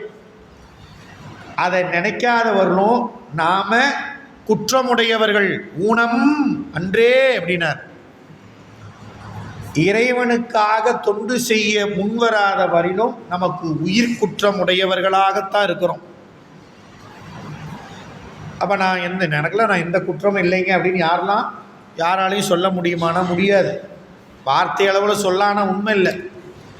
இந்த ஞானசம்பந்தர் அறிவுறுத்துகின்றார், முன்னை செய்த வினைக்கு இப்போது சுரநோயாகிய இந்த வினை வந்து வருத்துகின்றது. இது வந்த வருவினை பிராரத்தம் என்று சொல்வது. இந்த வினை வந்துருச்சு, நோய் வந்துருச்சு, குளிரில் நடுங்குது, உடம்பெல்லாம் கொதிக்குது, உணவு எடுத்துக்க முடியல, நிம்மதியாக தூங்க முடியல, பல இடர்பாடுகள் இந்த நோயினால் வந்துருச்சு. சரி, இந்த நோய் வந்துருச்சுன்னா இதுக்கு உபாயம் என்ன? இப்போ இங்கே பாடுறது குளிர்ச்சுரம் போகிறதுக்காக. இதனுடைய ஆழமான பொருள் இப்போ சிந்திச்சோம். இப்போ இந்த குளிர்ச்சுரம் எப்படி வந்துச்சு? முன்ன செஞ்ச வினை, ஈட்டிய தீவினைகளுக்காக இங்கே வந்துருச்சு. எப்படிங்க சொல்கிறீங்க? நீங்கள் தான் சொன்னீங்க இது அந்த இடத்தினுடைய இயல்புன்னு சொன்னீங்க. இப்போ நான் செஞ்ச தீவினையினால் வந்துருச்சுங்கிறீங்க. அப்போ அந்த வினை செய்யலைன்னா இங்கே வந்திருக்க வேண்டிய அவசியமே இல்லையே. இப்போ வினையை சேர்த்து வச்சதுனால இங்கே வந்திருக்கிறேன், இங்கே வந்ததுனால தான் இந்த நோய் அனுபவிக்கிறேன். இப்போ நான் வினையை சேர்க்காமல் இருந்தால் இங்கே வர வேண்டிய வேலையே இல்லையே. இங்கே வர வேண்டிய வேலையில்னா இந்த நோய் நமக்கு வராதே. அப்படி பொருள். அப்போ முன்னே செஞ்ச வினையினால் இப்போ நான் பிறவிக்கு வந்திருக்கிறேன். இங்கே வாழக்கூடிய காலத்தில் சுரநோய் தீவினை துன்பம் என்னை வாட்டுகிறது. சரி, இந்த நோயை போக்குறதுக்கு என்ன வழி? இப்போ உடனடியாக நீங்கள் எனக்கு பிறவி வேணாம் அப்படிங்கிறதெல்லாம் அப்புறம் பேசிக்கலாங்க. முதல்ல இந்த காய்ச்சலை சரி பண்ண முடியுமா? காய்ச்சலை சரி பண்ண வாட்டி தானே கோயிலுக்கு போய் சாமி கும்பிட முடியும், அவனை பாட முடியும், பிறவாமை கேட்க முடியும். முதல்ல இந்த காய்ச்சலை சரி பண்ணி விடுங்கய்யா, அப்புறம் பார்த்துக்கலாம். சரி, அப்போ இதுக்கு என்ன உபாயம்? இந்த உடம்புக்கு நோய் வராமல், நோயினால் துன்பப்படாமல் இருக்கிறதுக்கு ஒரே வழி, இந்த உடம்பை கொண்டு சிவப்பணி செய்யணும். அவ்வளோதான். உடம்பை கொண்டு சிவப்பணி செய்யணும். இதை தான் அப்பர் சாமிகள் ஒரு பதிகமாகவே சொன்னார். அதுக்கு பேர் அங்கமாலை, திரு அங்கமாலைன்ட்டார். அதில் என்ன சொல்கிறாரு? தலையிலிருந்து கால் வரலும் சொல்லிட்டார். தலையே நீ வணங்காய், கண்கால் காண்மீன்களோ. எதை? தலையாலே பழிதேறும் தலைவனை வணங்கு அவனை வாயார பாடு, மூக்கால் முரளு, நெஞ்சில் நினை, கையினால கூப்பி தொழு, கால்களினா அவன் கோயிலை வலம் வா. இந்த உடம்புனால என்ன பயன்? நினச்சி பாருங்க. நாம் இந்த உடம்பை பெருசாக கருதி நிற்கிறோமே, 10 வயசில் இருந்த மாதிரி இப்போ இருக்க முடியுதா? ஏங்க நான் பாருங்க, ஒரே டைமில் 2 தடவை மலை ஏறிட்டுலாம் இறங்கினேன். இப்போ ஏறி இறங்க முடியுமா? முடியாது. ஏன்? எப்படி ஒரு எந்திரம் உழைக்க உழைக்க தேய்கிறதோ அதுபோல தான் இந்த உடம்புங்கிற எந்திரமும். மாயா இயந்திர தனு அப்படின்னு சைவ சித்தாந்தம் சொல்லுது. இந்த உடம்புக்கு என்ன பேர்? மாயை அப்படிங்கிற பொய்யிலிருந்து இறைவன் நமக்கு கொடுத்த எந்திரம். அந்த எந்திரம் வேலை செய்கிற காலத்திலேயே தேவையான உற்பத்தியை பண்ணிக்கணும். நாம் ப்ரொடக்ஷன். ஒரு ஃபேக்ட்ரிக்கு போனீங்கன்னா நிறைய எந்திரம் இருக்கும். அங்கே என்ன வச்சுருப்பாங்க? ஒரு இலக்கு வச்சுருப்பாங்க, டார்கெட். இந்த இயந்திரத்தில் இந்த நாள் 8 மணி நேரம் ஒரு ஷிஃப்ட்டில் இத்தனை பொருட்களை உற்பத்தி பண்ணியிருக்கணும். சரி, அப்படி போட்ட நாளில் தொடங்கின எந்திரம் நாள் 100 பொருள் உற்பத்தி பண்ணி கொடுக்குது. 1 வருஷம் ஆயிடுச்சு. அப்படியே அந்த எந்திரம் உற்பத்தி பண்ணிக்கிட்டே இருக்குமா? அப்புறம் அதுக்கு மராமத்து 1 வாரம், அதெல்லாம் சரி பண்ணணும். அப்புறம் மறுபடியும் உற்பத்திக்கு வரும். இப்படியே நாள் ஆக ஆக ஒரு நாள் என்ன ஆகிடாது? தேய்மானம் ஆகி உபயோகம் இல்லாமல் ஆகிடும். அப்புறம் என்ன பண்ணுவாங்க? அதை தூக்கி போட்டு வேறு எந்திரத்தை போடுப்பா. நமக்கு ப்ரொடக்ஷன் தான் முக்கியம் இல்லையா? எந்திரத்தை மாற்றிடுவோம். இப்படி நம்ம உயிர் அறிவு உற்பத்தி செய்வதற்காக கொடுக்கப்பட்ட மிஷின் எந்திரம் தான் இந்த உடம்பு. இந்த உடம்பை கொண்டு நாம் ஏதாவது உற்பத்தி பண்ணிக்கிறோமா அப்படின்னு நினச்சிப்போம். அதுதான் உய்வினைன்ட்டார். ஏதாவது உபாயம் தேடிக்கிறோமா? இல்லைங்க. இந்த கொடுக்கப்பட்ட எந்திரத்தை கொண்டு எனக்காக நான் எதையுமே உற்பத்தி பண்ணிக்கல. எப்படிங்க சொல்கிறீங்க? எனக்கு எனக்கு எனக்குன்னு வச்சதெல்லாம் நான் எடுத்துகிட்டு போகிறேன்னா? ஒரே ஒரு கேள்வி, எவ்வளோதான். எனக்கு இது, எனக்கு இது என்னது அப்படின்னு நான் சொல்லி வச்சுருக்கிறேன் இல்லையா? இதெல்லாம் இந்த உடம்பை விட்டு போகிறப்ப எதையாவது என்னால் எடுத்துகிட்டு போக முடியுமா அப்படின்னா இது என்னதுன்னு சொல்லலாம். அதானங்க உண்மை. என்னதுன்னு சொல்கிறதெல்லாம் நான் இன்னும் எடுத்துகிட்டு போகணும்.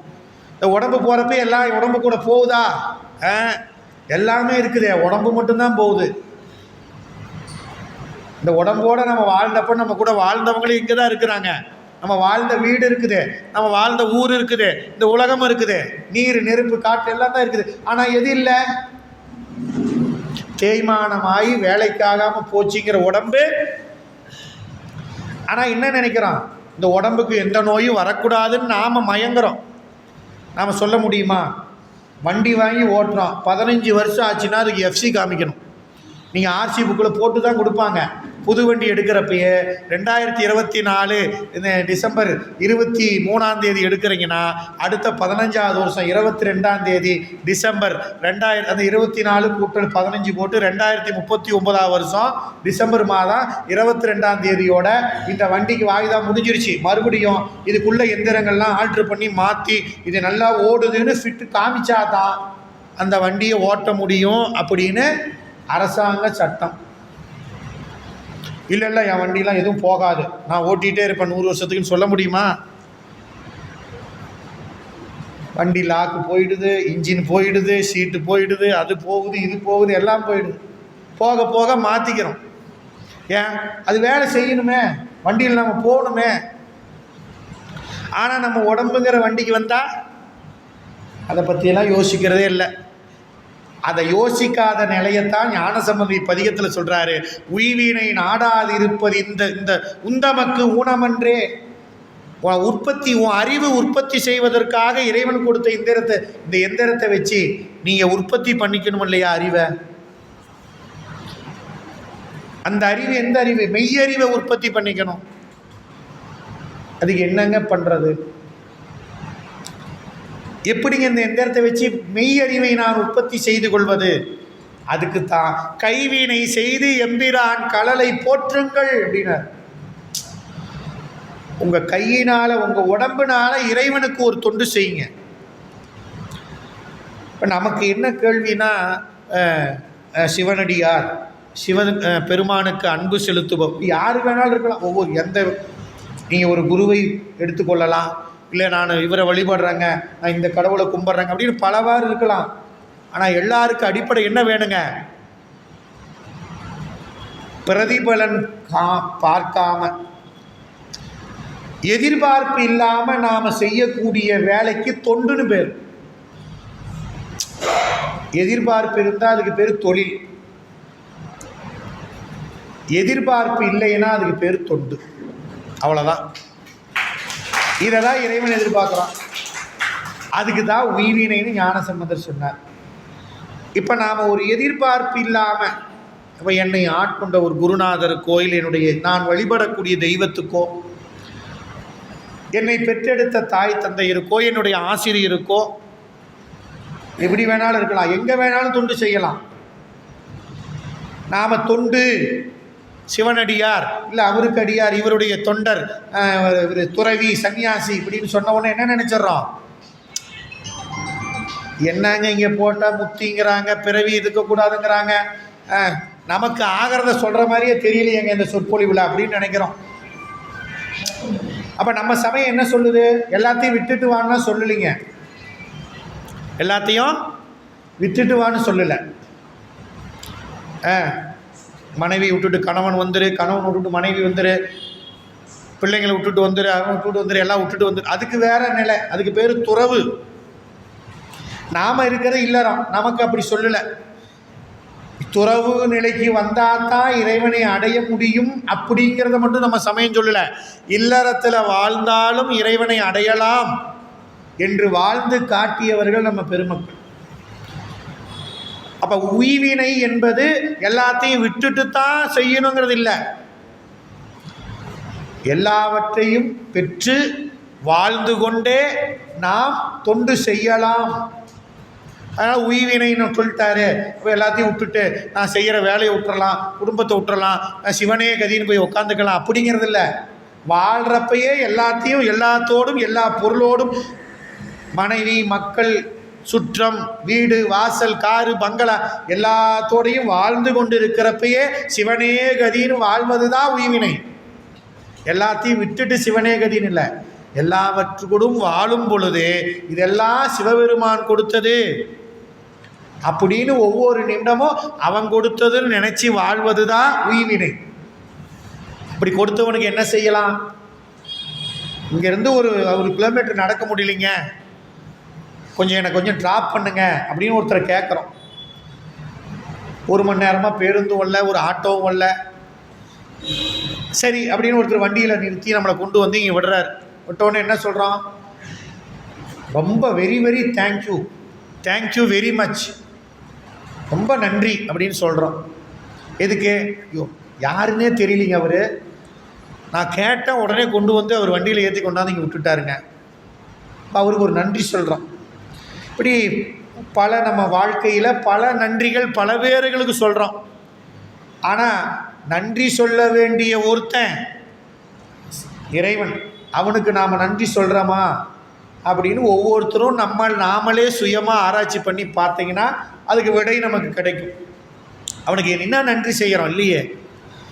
சரி என்ன செஞ்சீங்க அவன் நன்றி கடனை தீர்க்க முடியும் அப்படின்னா எதையுமே செய்ய முடியாது. சரிங்க நான் அவனுக்கு நன்றி கடன் செலுத்துகிறேன், எதை செய்கிறது?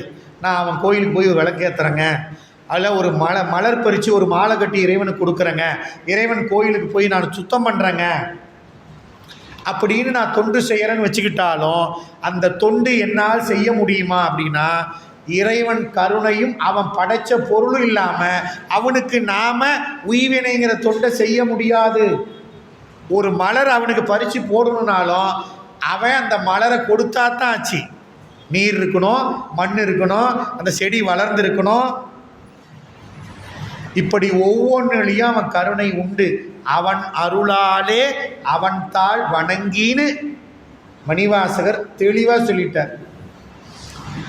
அப்போ அவனால் படைத்த உலகத்தில் அவன் நமக்கு கொடுத்த இந்த உடம்பை கொண்டு அவன் படைத்த இந்த உலகப் பொருட்களை நமக்காக அவன் கொடுத்திருக்கிறான் நினச்சி நாம் அனுபவித்து கொண்டிருக்கக்கூடிய இல்லற வாழ்க்கையில்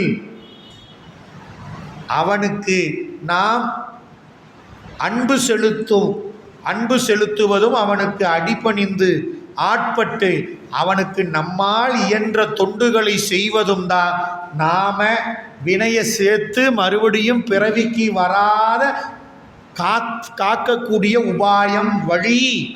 அதை தான் இப்பதிகத்தில் முதல் பாட்டில் சொல்கிறார். அதனால் இந்த உபாயத்தை நாம் மேற்கொள்ள வேண்டும். அப்படி மேற்கொண்டா இந்த பிறவியில் நமக்கு இந்த உடம்பில் வரக்கூடிய நோயும் தீரும், இந்த உடம்புக்கு வரக்கூடிய பிறவி நோயும் தீரும். இந்த உடம்பு நோய் மட்டும் தீராது, மறுபடியும் இந்த உடம்புக்கு வராத நோயும் தீரும். அதில் வரிசையாக பட்டியலிடுறார். காவினையிட்டும் குளம்பல தொட்டும் கனிமணத்தார் ஏவினையாளியில் மூன்றிருத்தீர் என்று இருபொழுதும் பூவினை கொய்து. யார் யாருக்கெல்லாம் தீவினை வந்து தீண்டக்கூடாதுன்னு ஞானசம்பந்தர் ஆணையிடுகிறார் அப்படின்னா, யாரெல்லாம் குளம் வெட்டுறாங்க, யாரெல்லாம் மலர்ச்சோலை விற்கிறாங்க, யாரெல்லாம் மலர் பறித்து குளம் வச்சு மலர்ச்சோலை வச்சு அந்த மலர் செடிகளிலிருந்து பூக்களை பறித்து காலையிலும் மாலையிலும் இறைவனை ஏவினையாளியில் மூன்றெரித்தீர் என்று அவன் புகழை பாடி காலை மாலை 2 வேளையும் அவன் திருவடிகளுக்கு மலர் போடுறாங்களோ அவங்களுக்கெல்லாம் தீவினை வரக்கூடாது. இப்படி ஒவ்வொரு பாட்டிலையும் சொல்கிறார். நாம் அதில் பார்த்துக்க வேண்டியதான் நாம் எதில் வரோம். இந்த 10 பாட்டிலே பார்த்து ஏதாவது ஒன்றில் நாம் வர்றதுக்கு முயற்சி பண்ணி அதுக்குள்ளே வந்துட்டோம் அப்படின்னா அந்த ஆணை நமக்கும் பொருந்தும். அந்த அரசாணையில் கெஜெட்டில் என் பேர் வந்துருச்சு, அரசாணை வெளியிடப்பட்டது அப்படின்னு போடுறாங்க. இந்த அரசாணையில் அந்த டாப் 10 லிஸ்ட் அப்படிங்கிறாங்க. இந்த மாதிரி நாமளும் அந்த பட்டியலில் வரணும். அந்த பட்டியல் ஞானசம்பந்தர் பதிகத்தில் கொடுத்துருக்கிறார். அப்படியே அவனுக்கு என்னென்ன செஞ்சாங்க நாம் ஞானசம்பந்தர் சொன்ன அந்த சட்டத்தில் நமக்கும் பொருந்தும். இந்த சட்டத்தில் யார் யாருக்கெல்லாம் இடம், யார் யாரெல்லாம் இந்த சட்டத்துக்கு பொருத்தமானவர்கள் அப்படிங்கிறத இந்த பதிகத்தை நீங்கள் படித்து தெரிந்து கொள்ள வேண்டுமாய் உங்களையெல்லாம் அன்போடு வேண்டிக் கொண்டு, அதனால் உய்வினை நாடுவது நமக்கு உபாயம், உய்வினை நாடாத இருக்கிறது நமக்கு ஊனம் குற்றம் என்று ஞானசம்பந்த பெருமானி பதிகத்தை உலகத்துக்கு உயிர்களுக்கு உபதேசம் செய்து இந்த பதிகத்தை நிறைவு செய்த அந்த நிமிடத்தில் மக்களை பிடித்திருந்த சுரநோய் முற்றிலும் நீங்கியது. அந்த பகுதியில் மட்டுமல்லாமல் அடியவருக்கு மட்டும் இல்லாமல் அந்த மண்ணில் வாழ்கிறவர்களுக்கு மட்டுமல்லாமல் அந்த நாடு முழுமையும் மலேரியாங்கிற மலைச்சுரம் தீர்ந்து அந்த மக்கள் எல்லாம் நோய் துன்பத்திலிருந்து விடுபட்டார்கள். அந்த அற்புதத்தை நம்முடைய ஞானசம்பந்த பெருமான் திருச்செங்கோட்டில் வந்து தங்கி இருந்து நமக்கு அருள் உபதேசத்தையும் செய்து உடற்பிணியையும் அந்த நாடு முழுக்க இருக்கக்கூடிய மக்களுக்கு உடற்பிணியையும் நீக்கி இருக்கிறார். ஒரு ஊரில் வாழ்ந்த மக்கள் ஞானசம்பந்தர் அன்போடு வரவேற்றதற்கு அந்த ஊர் இருந்த நாட்டில் இருக்கிற நோயையே தீர்த்திருக்கிறார் ஞானசம்பந்தர்னா. நாம் இன்னைக்கு ஒரு தேவாரம் இங்கே பாடனா இந்த ஊர் மட்டுமல்ல, இந்த மாநிலம் மட்டுமல்ல, இந்த பாரத திருநாடு மட்டுமல்ல, இந்த உலகத்துக்கே அது நன்மையை செய்யும். இதுதான் ஞானசம்பந்தர் நிகழ்த்திய அற்புதம் என்று இந்த அளவில் வாய்ப்புக்கு நன்றி கூறி திருவருளையும் குருவருளையும் இந்த வாய்ப்பை கொடுத்த அத்துணை பெருமக்களையும் நன்றியோடு வணங்கி அமைகின்றேன். திருச்சிற்றம்பலம். வான்முகில் வளாது பெய்க மலிவளம் சுரக்க மன்னன் கோன்முறை அரசு செய்க குறைவிலாது உயிர்கள் வாழ்க நான்மறை அறங்கள் ஓங்க நல்தவம் வேள்வி மல்க மேன்மைகொள் செய்வ நீதி விளங்குக உலகமெல்லாம் மேன்மைகொள் செய்வ நீதி விளங்குக உலகமெல்லாம் மேன்மைகொள் செய்வ நீதி விளங்குக உலகமெல்லாம். தென்னாடுடைய சிவனே போற்றி, எந்நாட்டவர்க்கும் இறைவா போற்றி. எம்பிரான் திருஞான சம்பந்த பெருமான் மலரடிகள் போற்றி போற்றி. அருள்தரும் பாகம் பிரியால் அம்மையுடனாகிய அருள்மிகு மாதொரு பாகர் மலரடிகள் போற்றி போற்றி. திருச்சிற்றம்பலம்.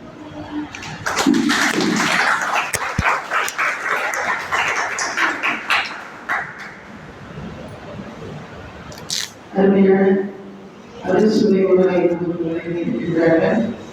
அவர்களுக்கு நன்றி கூறுவதற்காக பெருமைக்குரிய தெய்வீக நிகழ்ச்சிகளுக்கு நிர்வாக ஸ்ரீதர்ஷினி அவர்களை அனைவரும் கேட்டுக்கொள்கிறேன்.